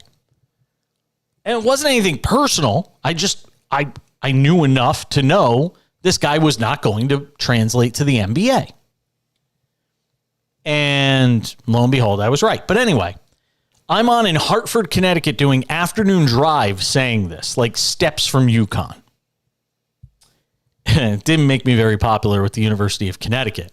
Again, though, I was proven right, which just goes to show you that being right isn't what matters. Oftentimes in sports talk, it's just appeasing people. But anyway, I digress. So I get into an elevator at Madison Square Garden during the Big East tournament. I look to my right, who's standing next to me? And it's literally the two of us in an elevator, a service elevator at Madison Square Garden. Who do you think's standing next to me, Justin? Exactly right. And I'm 5'9". I tell people I'm 5'10", but I'm really 5'9". Don't tell anybody. I tell people I'm 5'10". On my license, it says 5'10", but I'm really 5'9". So I'm literally a foot and a half shorter than Hasheem Thabeet. Even more than a foot and a half. And I'm standing next to this guy that I've just been crushing on the radio for an entire year. Entire season. And it was the most awkward elevator ride ever. I didn't even look up at him because I was afraid what would have happened if I did. But what do? I mean, you get stuck in the elevator with the guy that you've literally been crushing on the radio. It's kind of awkward, but thought it would make for an interesting story. A very true story, in fact. All right, final hour of the show is right around the corner. Rory McIlroy did something today that he has never done in his entire PGA Tour career. We'll tell you what it is coming up in a couple of minutes, so stick around for that. 1-800-224-2004 is the telephone number, 800-224-2004. You can text the show from anywhere in America, anywhere at all. 888-670-8549, 888-670-8549 if you want to hit us up on the text line. Our 2-for-1 tonight, we got two people for you. Daryl Guru Johnson from 95.7 The Game, talking about the Warriors deal for Chris Paul. Well, that coming up for you in 35 minutes. and some general sports conversation and some NFL talk with our friend Jason Cole of Outkick.com, their senior NFL writer and a Hall of Fame selector. That's coming up in 50 minutes. On the Cash-In with me, Jason Page at SportsMap Radio. That's a true story. Stood next to that dude in the elevator. I was like, this elevator cannot get up there fast enough. Oh, he's massive.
Yeah, do you mind? I'd like that in there.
Final hour of a Thursday/Friday edition of the show. Thank you for being a part of it. To one and all. Good to be hanging out with you guys. SportsMap Radio and the SportsMap Radio app. Flanked by producer-engineer Justin Barbosa. I am the Jason Page. We are off tomorrow programming. No cash in tomorrow. You'll have VSiN programming instead. I will be in Seattle. Keep an eye on my social media pages for all sorts of highlights from that trip. By the way, we left you last night, and the AHL game that I had just been so enamored with because it included a team from right down the street, the Coachella Valley Firebirds, who are playing in their first season in the AHL, which is basically the AAA of the NHL for those that don't follow hockey beyond the NHL. And they're the Seattle Kraken's affiliate. They're playing against the Washington Capitals affiliate, which is the Capitals affiliate is the Hershey Bears. They went to overtime last night, 3-3, and the Hershey Bears won the only game on the road in this series. 4-3 in overtime. Just took the hearts out of the fans here in the Coachella Valley who had shown up. Brutal. So congratulations to Hershey and the Capitals organization. It's the 12th AHL championship for the Hershey Bears. That's knowledge you're only getting here. I did not know this, and I'm embarrassed that I didn't know it, being from Connecticut and obviously following UConn Huskies basketball. But I did not know that Adama Sanogo decided to enter this draft this year. And if I had been advising him, I would have told him, don't. I am very surprised that Sanogo, if I was Sanogo, it would have been a no-go. Ha! You like that? See what I did there? Adama Sanogo was a star at UConn this year, and he's a versatile player, but he doesn't really have a spot in the NBA. He's not really a 3, and he's not really a 4. And I thought he would have been better suited. And I'm not saying this in a bad way, but he comes from sort of this, he comes from Mali and an impoverished background. And if I had been advising him in an unpaid role, because I'm not allowed to get paid to advise him, but if I had been advising him, I would have said, I would not have told him to go to the NBA. I would have said, stay in college one more year, make your NIL money. Make your NIL money and then go to the NBA next year. Now, he's only 21 years old. And he's gonna have to really work hard to prove himself. And I don't know if I see a path for him. He's probably going to be a second-round pick somewhere here tonight. They're at the 45th pick now. And one spot where I could have seen him going just drafted somebody else. City Sissoko from NBA G League Unite just got drafted.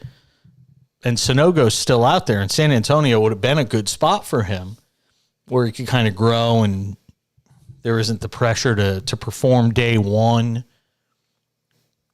But Adama Sanogo is still sitting out there. And again, this was one of the best players in the nation this year in college basketball. But there are these guys that slip through the cracks. I think of when I think of UConn players that were great at the collegiate level and just their games were made for college, but not made for the NBA. Khalid El-Amin. UConn won national championship with Khalid El-Amin. Game never translated to the NBA. Who was the power forward? I loved him. And I think he was in jail recently. Who was the power forward? I can't think of his name. It's going to drive me nuts. Played briefly with Charlotte. No, not Emeka Okafor. He was good. He was really good. But think of the guy's name. Jeff Adrian. Thank you. Finally, I thought of it. Jeff Adrian was a lot like Adama Sanogo. He was that tweener. He was a 3. He was a 3, or he was like a 3.5. He was not a 3. He was not a 4 on the NBA level. And he just could not find a foothold because everybody's got to fit into a box. Everybody's got to, fit into a certain space. That's what happens to a lot of these guys who dominate in college. When you're playing against other guys that aren't going to be able to make it at the next level, but you are above and beyond at that collegiate level, and you're playing against guys that are going to, either play overseas or are going to go on to become coaches because they weren't good enough to be players. You know what they say? Those that aren't good enough to play, you go and coach. So I just thought it was interesting, though, to see Sanogo is in the draft. And again, he is still sitting out there, middle of the second round. So we'll see if he gets picked up. But he's 6'9", 245. He doesn't have the perimeter game that a lot of guys that are 6'9" in the NBA have. And unless he develops that sort of game, I don't know. I'm not sure where he fits. Not sure where he fits. In this hour of the show, 1-800-224-2004, 800-224-2004. You want to text us? Go ahead and do it. On the text line, 888-670-8549, 888-670-8549 if you want to hit us up on the text line. I said Rory McIlroy did something today that he had never done in his entire PGA Tour career. The guy's won 4 majors. Never has done what he did today. Now, I will tell you, I have played TPC River Highlands probably 6 times in my life. And it's one of the cooler things that I've had a chance to do in my life is play, these courses that the PGA Tour pros play. And it's, they don't pay us a lot in media, so we have to take advantage of all the perks we can get. But Rory today at TPC River Highlands, the par 3 8th hole, which Lord knows I have played plenty. Take a listen for yourself. Pretty awesome stuff, I have to say. Also, one of the cooler events on the PGA Tour schedule every year. It just gets short shrift because it's always after a major. But here was Rory earlier today, 8th hole, TPC River Highlands, opening round of the Travelers Championship. Look at the people out there. Yep. Oof.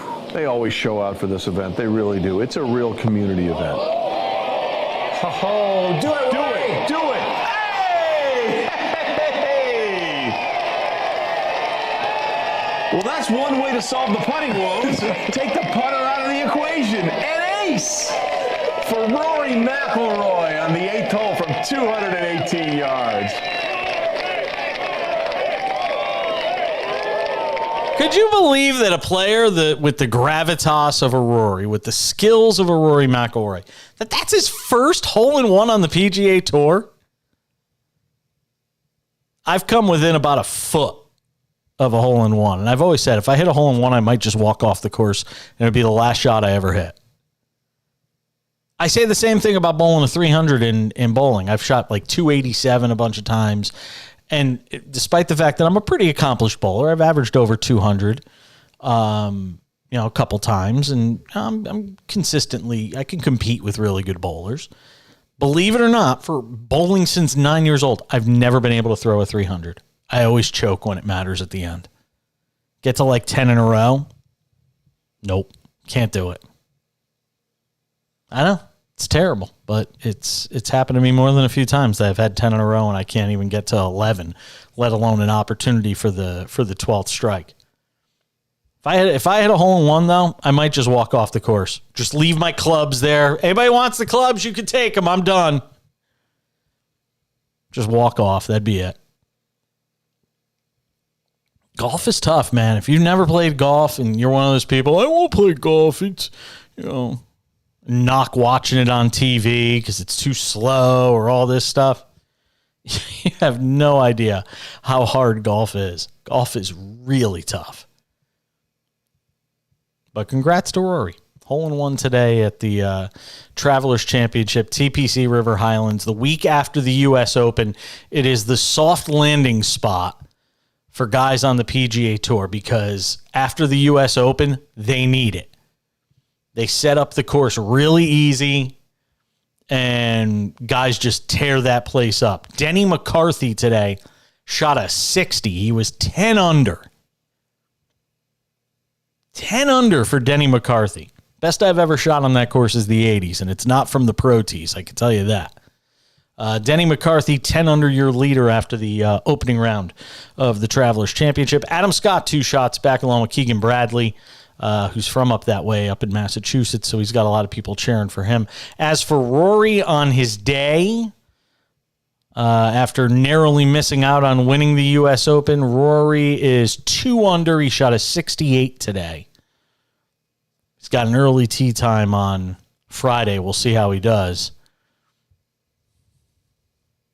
It's a fun event, Travelers Championship. We're coming back. More to do in this hour of the Cash-In. I'm Jason Page. This is SportsMap Radio.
Good to have you with us.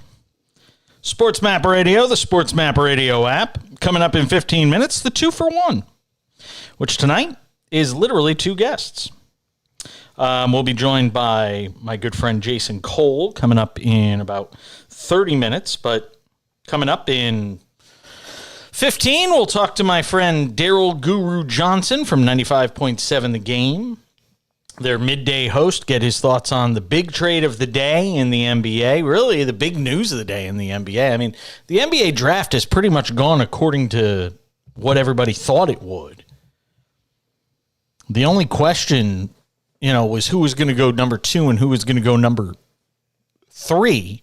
And then everything after that was kind of, everybody was like, all right, you're getting the rest of the rest in this draft. But the reality is that the second and third pick was where there was the most possibilities, whether somebody was going to trade. There were no big trades in this draft tonight, which was kind of surprising to me. And it's one of those things, I'll credit Kurt Heelan, who comes on this show all the time.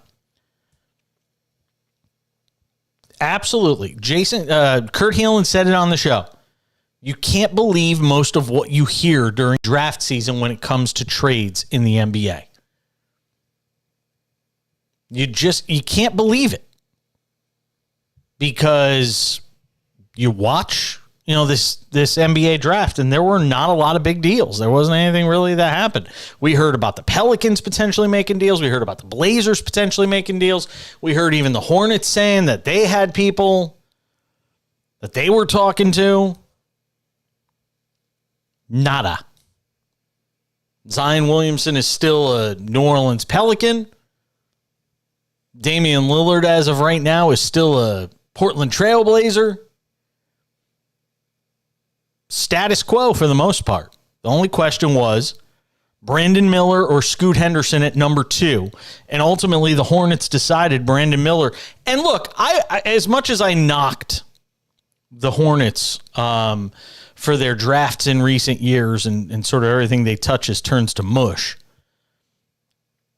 As much as I knock them for that, this was the right pick. Scoot Henderson made no sense for them when you consider that they already have somebody at that position who they covet in LaMelo Ball. Yes, he is injury prone, but he is still young. And it didn't make a lot of sense for the Hornets to go and take somebody that plays the exact same position as LaMelo Ball. So they go and take Brandon Miller over Scoot Henderson. And those were the two players they were looking at. And former Lakers GM turned Hornets GM Mitch Kupchak said Brandon was the favorite all along. Obviously, there were two players that were heavily considered at that position. It wasn't the easiest decision, but Brandon was our favorite all along. A lot of spirited discussion the last 3 or 4 days, which I welcome, and it's good for the basketball department to discuss pros and cons.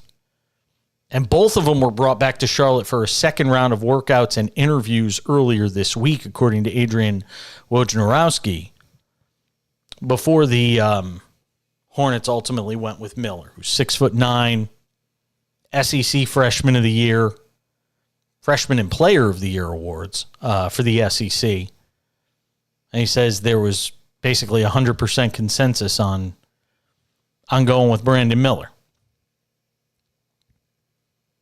Still got, look, I love all the stuff he said in his post-draft interview on the couch with Monica McNutt. I love a lot of the things he said, but you still got to question the maturity level of somebody who literally has a teammate call him and said, bring my gun, and doesn't even question why or what it's going to be used for, and it winds up being used in the commission of a murder. It's got to give you some pause, doesn't it? It certainly would me. Averaged almost 19 points a game, 8 rebounds, couple of assists, shot 43% from the field, 38% from three-point range. And here you go. Here's the difference between a Brandon Miller type player and an Adama Sanogo. That last number I read.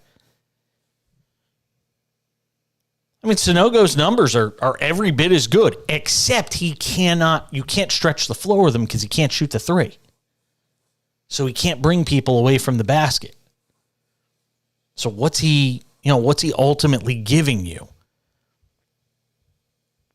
He's too, I don't want to say one-dimensional, but not multi-dimensional enough for the NBA. And again, you look at Brandon Miller's numbers. If you look at the numbers on the two of them, I mean, how much different are they really? Not that much different. I mean, here's Sanogo's numbers for this year. Miller was 18-8. Sanogo, 17 points a game, 7.7 rebounds a game, 1.3 assists, and he shot 60% from the field, almost 61% from the field. And he's a little older, so he's a little bit more mature. And look at his numbers in the NCAA championship. Go look at his numbers in the NCAA tournament. Not even just the championship. Go look at his numbers in the tournament. Even go back to as far as the Big East tournament, but go and look at the game logs on Sanogo and look at his dominance in those games. Against Iona. Marquette opening round, 19-11. 8 of 12 shooting. Against Iona, 28-13. 13 of 17 shooting. Sweet 16 against St. Mary's, 24-8. 11 of 16 shooting. Arkansas in the Elite Eight, 18-8, 9 of 11. I mean, the guy killed it in the NCAA tournament. I mean, his shooting percentage was out of this world. Arkansas. I said Arkansas. Gonzaga, 10-10 with 6 assists, but only 3 of 11 shooting. That was a really good team. Really good defensive team, too. Miami, 21-10, 9 of 11 shooting. He even went 2 of 3 from 3 in that game. And then San Diego State, 17-10 in the championship game on 5 of 9 shooting. I mean, the guy he performs it. I mean, he was so good this year. Dude was a beast. And you know, go look at the number of double-doubles this year. I mean, sit here and go through them all. And he got better as the season went along. His performance was better in the postseason than it was during the regular season. And right now, he still hasn't been drafted, and here we are at number 50 in the draft. So it is what it is. I mean, but again, you know, if I was him, I would have stayed one more year and worked, you know, and said, Danny Hurley, I want to work in the offseason on developing more of a game away from the basket and being able to shoot from long range. If I was Sanogo, that's what I would have done. That's the advice I would have been giving him, but he decided to make a break for it now. And it's a lot, to me, it seems like it would be a lot harder to develop at the NBA level than it would be with an extra year at school. He still had a year of eligibility left at UConn. So to me, it would have made more sense for him to spend that extra year at UConn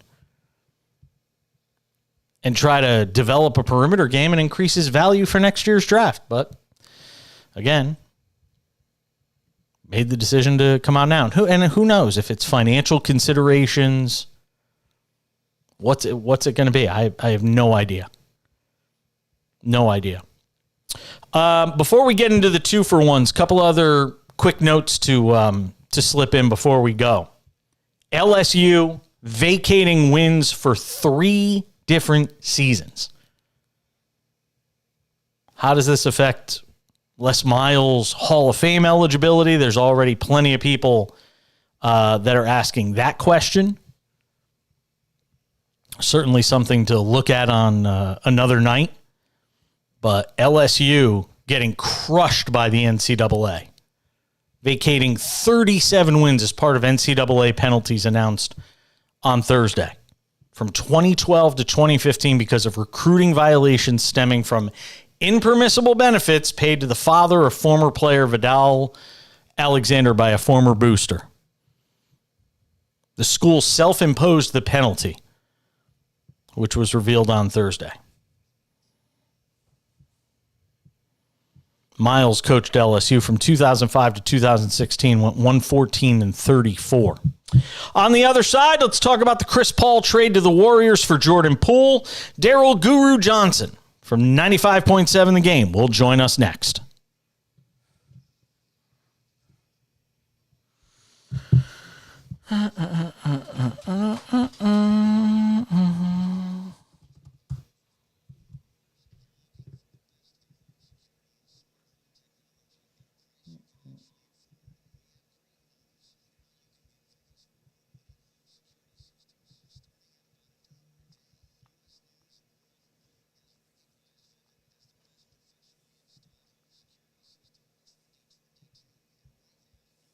Washington Wizards.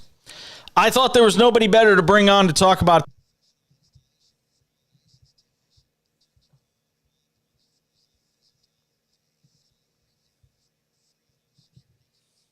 Take the putter out of the equation. An ace for Rory McIlroy on the 8th hole.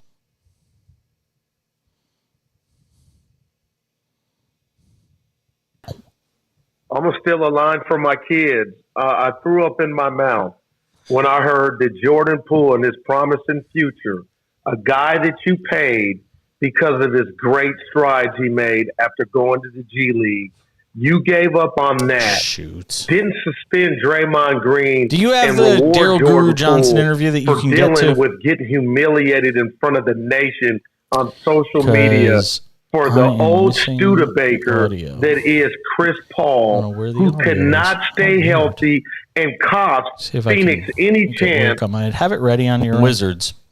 I thought there was nobody better to bring on to talk about than my man Daryl Guru Johnson. You can catch him middays. Matt Steinmetz, 95.7 The Game, 10 a.m. to 2 p.m. over there in the Bay Area, 95.7 The Game. All right, you Washington Wizards. I thought there was nobody better to bring on to talk about than my man Daryl Guru Johnson. You can catch him middays. Matt Steinmetz, 95.7 The Game, 10 a.m. to 2 p.m. Over there in the Bay Area, 95.7 The Game. All right, you hear the news of the trade this morning. What is your immediate reaction?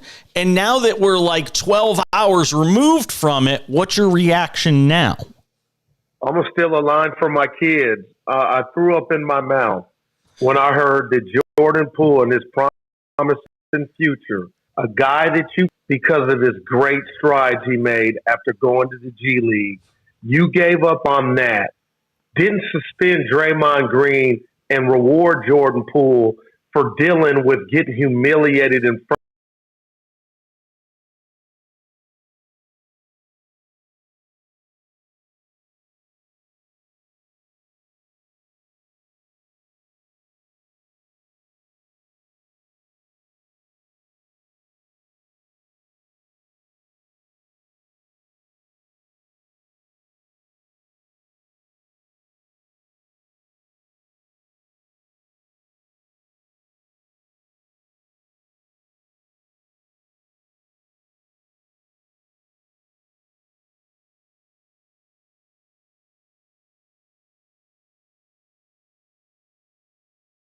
Where I need it to play. That is so weird. Washington Wizards. I thought there was nobody better to bring on to talk about than my man Daryl Guru Johnson. You can catch him middays. All right, I'll tell you. Hold on. Matt Steinmetz, 95.7 The Game, 10 a.m. to 2 p.m. Over there in the Bay Area, 95.7 The Game. All right, you hear the news of the trade this morning. What is your immediate reaction? And now that we're like 12 hours removed from it, what's your reaction now? Weird. I'm going to steal a line from my kids. I threw up in my mouth. Wizards.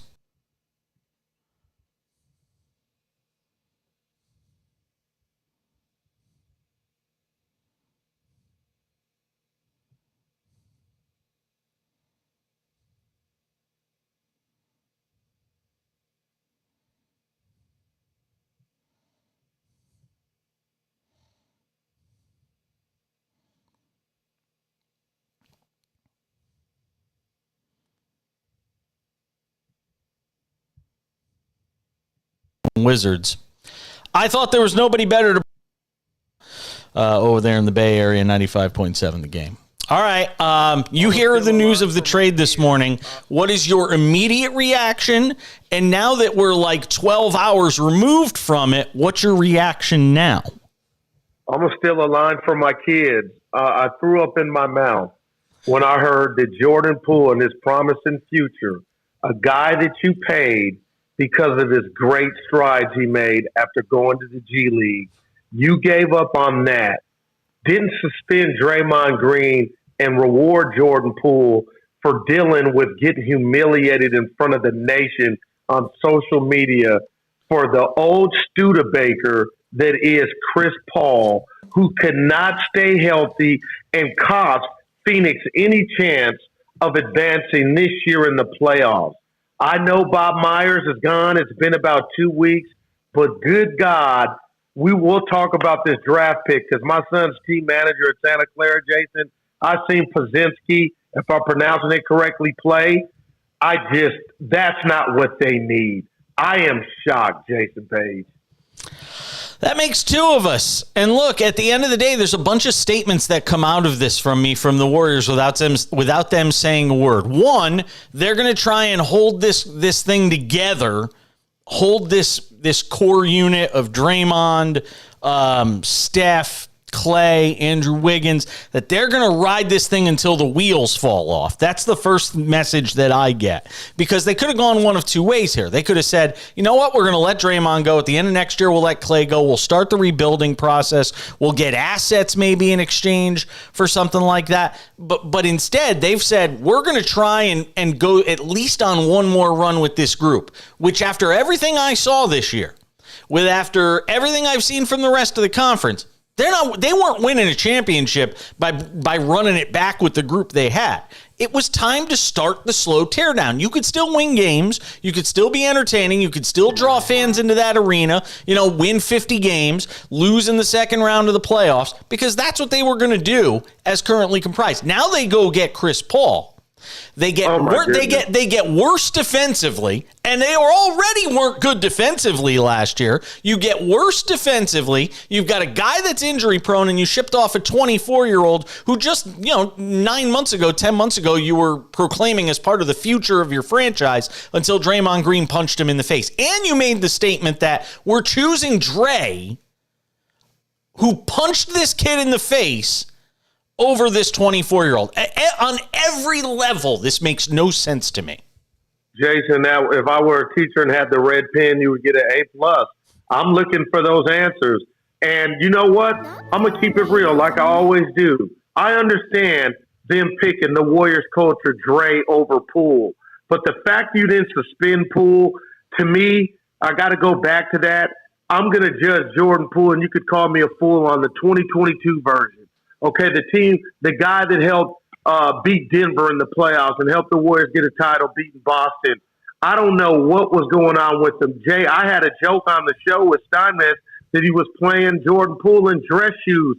I've never seen a young guy with that much athletic ability fall down and lose his balance. And I'm like, that can't be on the punch. But with that said, you couldn't get me Miles Turner. You couldn't package Kuminga and a pick, the 19th pick, to go get something of size.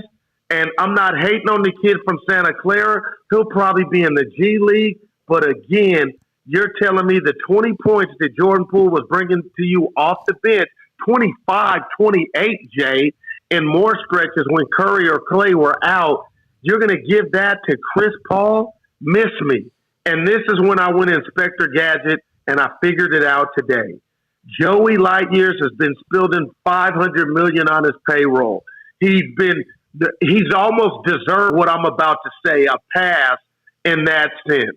But he's not the sole guy running the Warriors. He has investors to answer to. And Jay, this was a salary dump. They got off of the 4 years for $100 for Jordan Poole. Now Dre will get his money. But the cold part for Dub Nation is the savings that has Lacob and the investors probably popping bubbly. Those monies can't be reinvested back in the team.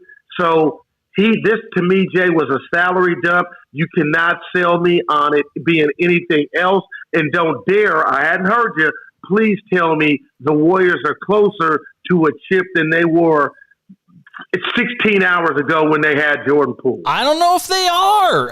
Look, because as much as you like to say, Chris Paul can still play, you almost have to build the injury thing into any sort of prospectus for this team, because it's almost a lock at some point during the year he's going to miss significant time. So is that going to be late in the season, middle of the season? Are they going to monitor his minutes so that he's fresher for the postseason? I don't know. I don't know how you...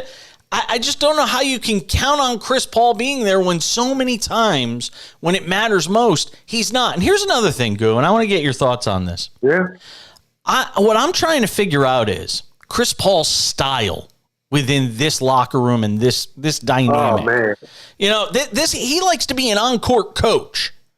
That ain't going to fly. And they like to run, yeah. But he likes to be an on-court coach in that he'll get in people's faces. He likes to sort of be like almost an assistant coach. That's not going to fly with this team. That's not going to fly with Steve Kerr. It just doesn't feel like a good fit to me on a number of levels. And from that perspective, I'm still trying to figure out, is there another corresponding move that's coming? Is this it?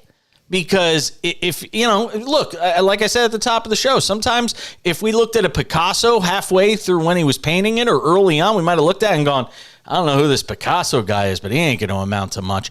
And then by the time you're done, you look at the painting, you're like, man, this is a great painting. Maybe by the end of this offseason, we look at what the Warriors have done and we say, all right, now it makes sense. But unless there's something I'm missing, it doesn't make sense to me. You know what? That's a very mature way to look at it, Jay, and you're right. And I'll say this. About the Picasso. The last part of the portrait is going to be painted starting next Friday, okay, with free agency. But you're talking about a cash-strapped team, and maybe they do move Kuminga. You talk about bringing Draymond back, which I think is just a lock and the lack of not being stylistically a good fit with Chris Paul, your own point.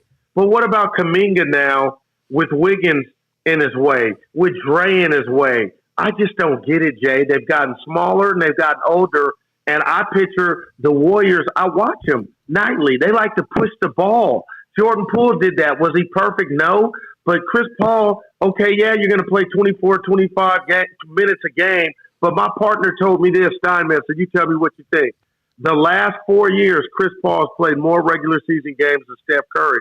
I said, talk to me about the playoffs. Yeah. But isn't that too big of a damn sample? So he was 34. He's 38 now. His hamstrings just gave out on him or whatever happened. This playoffs, how can you sell me like this is the 2009 version of CP3, Jay? No. I'm really blown away at today's events, man, by Mike Dunleavy. Tell me this before I let you go. How did the fans react to it? What was the fan reaction like on your airwaves? Oh, you cut out on me. Hold on a second. I don't hear you. Okay, I don't hear you. All right, go ahead. Jordan Poole became public enemy number one, Jason, this whole year. And his play was a big part of it. They blamed him for everything, and he was responsible for some. So with that, we took some calls. They were happy they got rid of Jordan Poole, but a majority of the people are like, what is Mike Dunleavy doing? Why are we still small? Oh, my God. Why? That's all we could get for Poole? I'm sorry, Jay. That's 20 a game. That wasn't enough to me. But again, if you don't remember anything I'll say to you tonight, my friend, investors in Joe Lacob, tonight was the first time where we saw under the Lacob era, money matters. Yeah, and I think they're kind of trying to have it both ways. I think they understand that they could still win games, still be entertaining, still put up 50 wins, and maybe not win a championship, so they could still fill the seats, still make money, at the box office, but not not necessarily be a championship team. Because to me, this is not a move that makes them a championship team. Wow. I gotta go. Daryl Guru Johnson, 95.7 The Game, does a terrific job middays, 10 a.m. to 2 p.m. Always appreciate him, my friend. He's already gone. See, he's a pro. He knows we're out of town. We'll update you on the draft stuff. We'll do some NFL on the other side. Jason Cole from Outkick.com, their senior NFL writer. He will join us next on The Cash In on SportsMap Radio. All right, we'll come back. Jason Cole on the other side, Outkick.com senior NFL writer. Some general sports talk with him. And Aaron Rodgers, already making weird headlines as a New York Jet. You got to hear it to believe it. Next.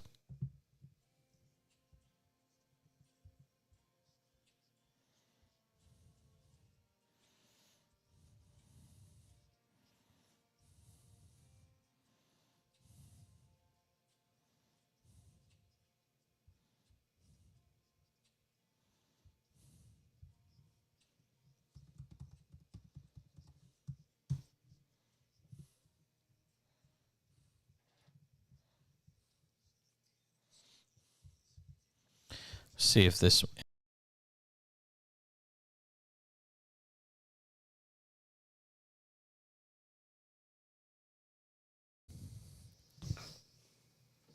Good to have you all with us. SportsMap Radio. The SportsMap Radio app. We'll talk some NFL here. Jason Cole, Outkick.com. Senior NFL writer.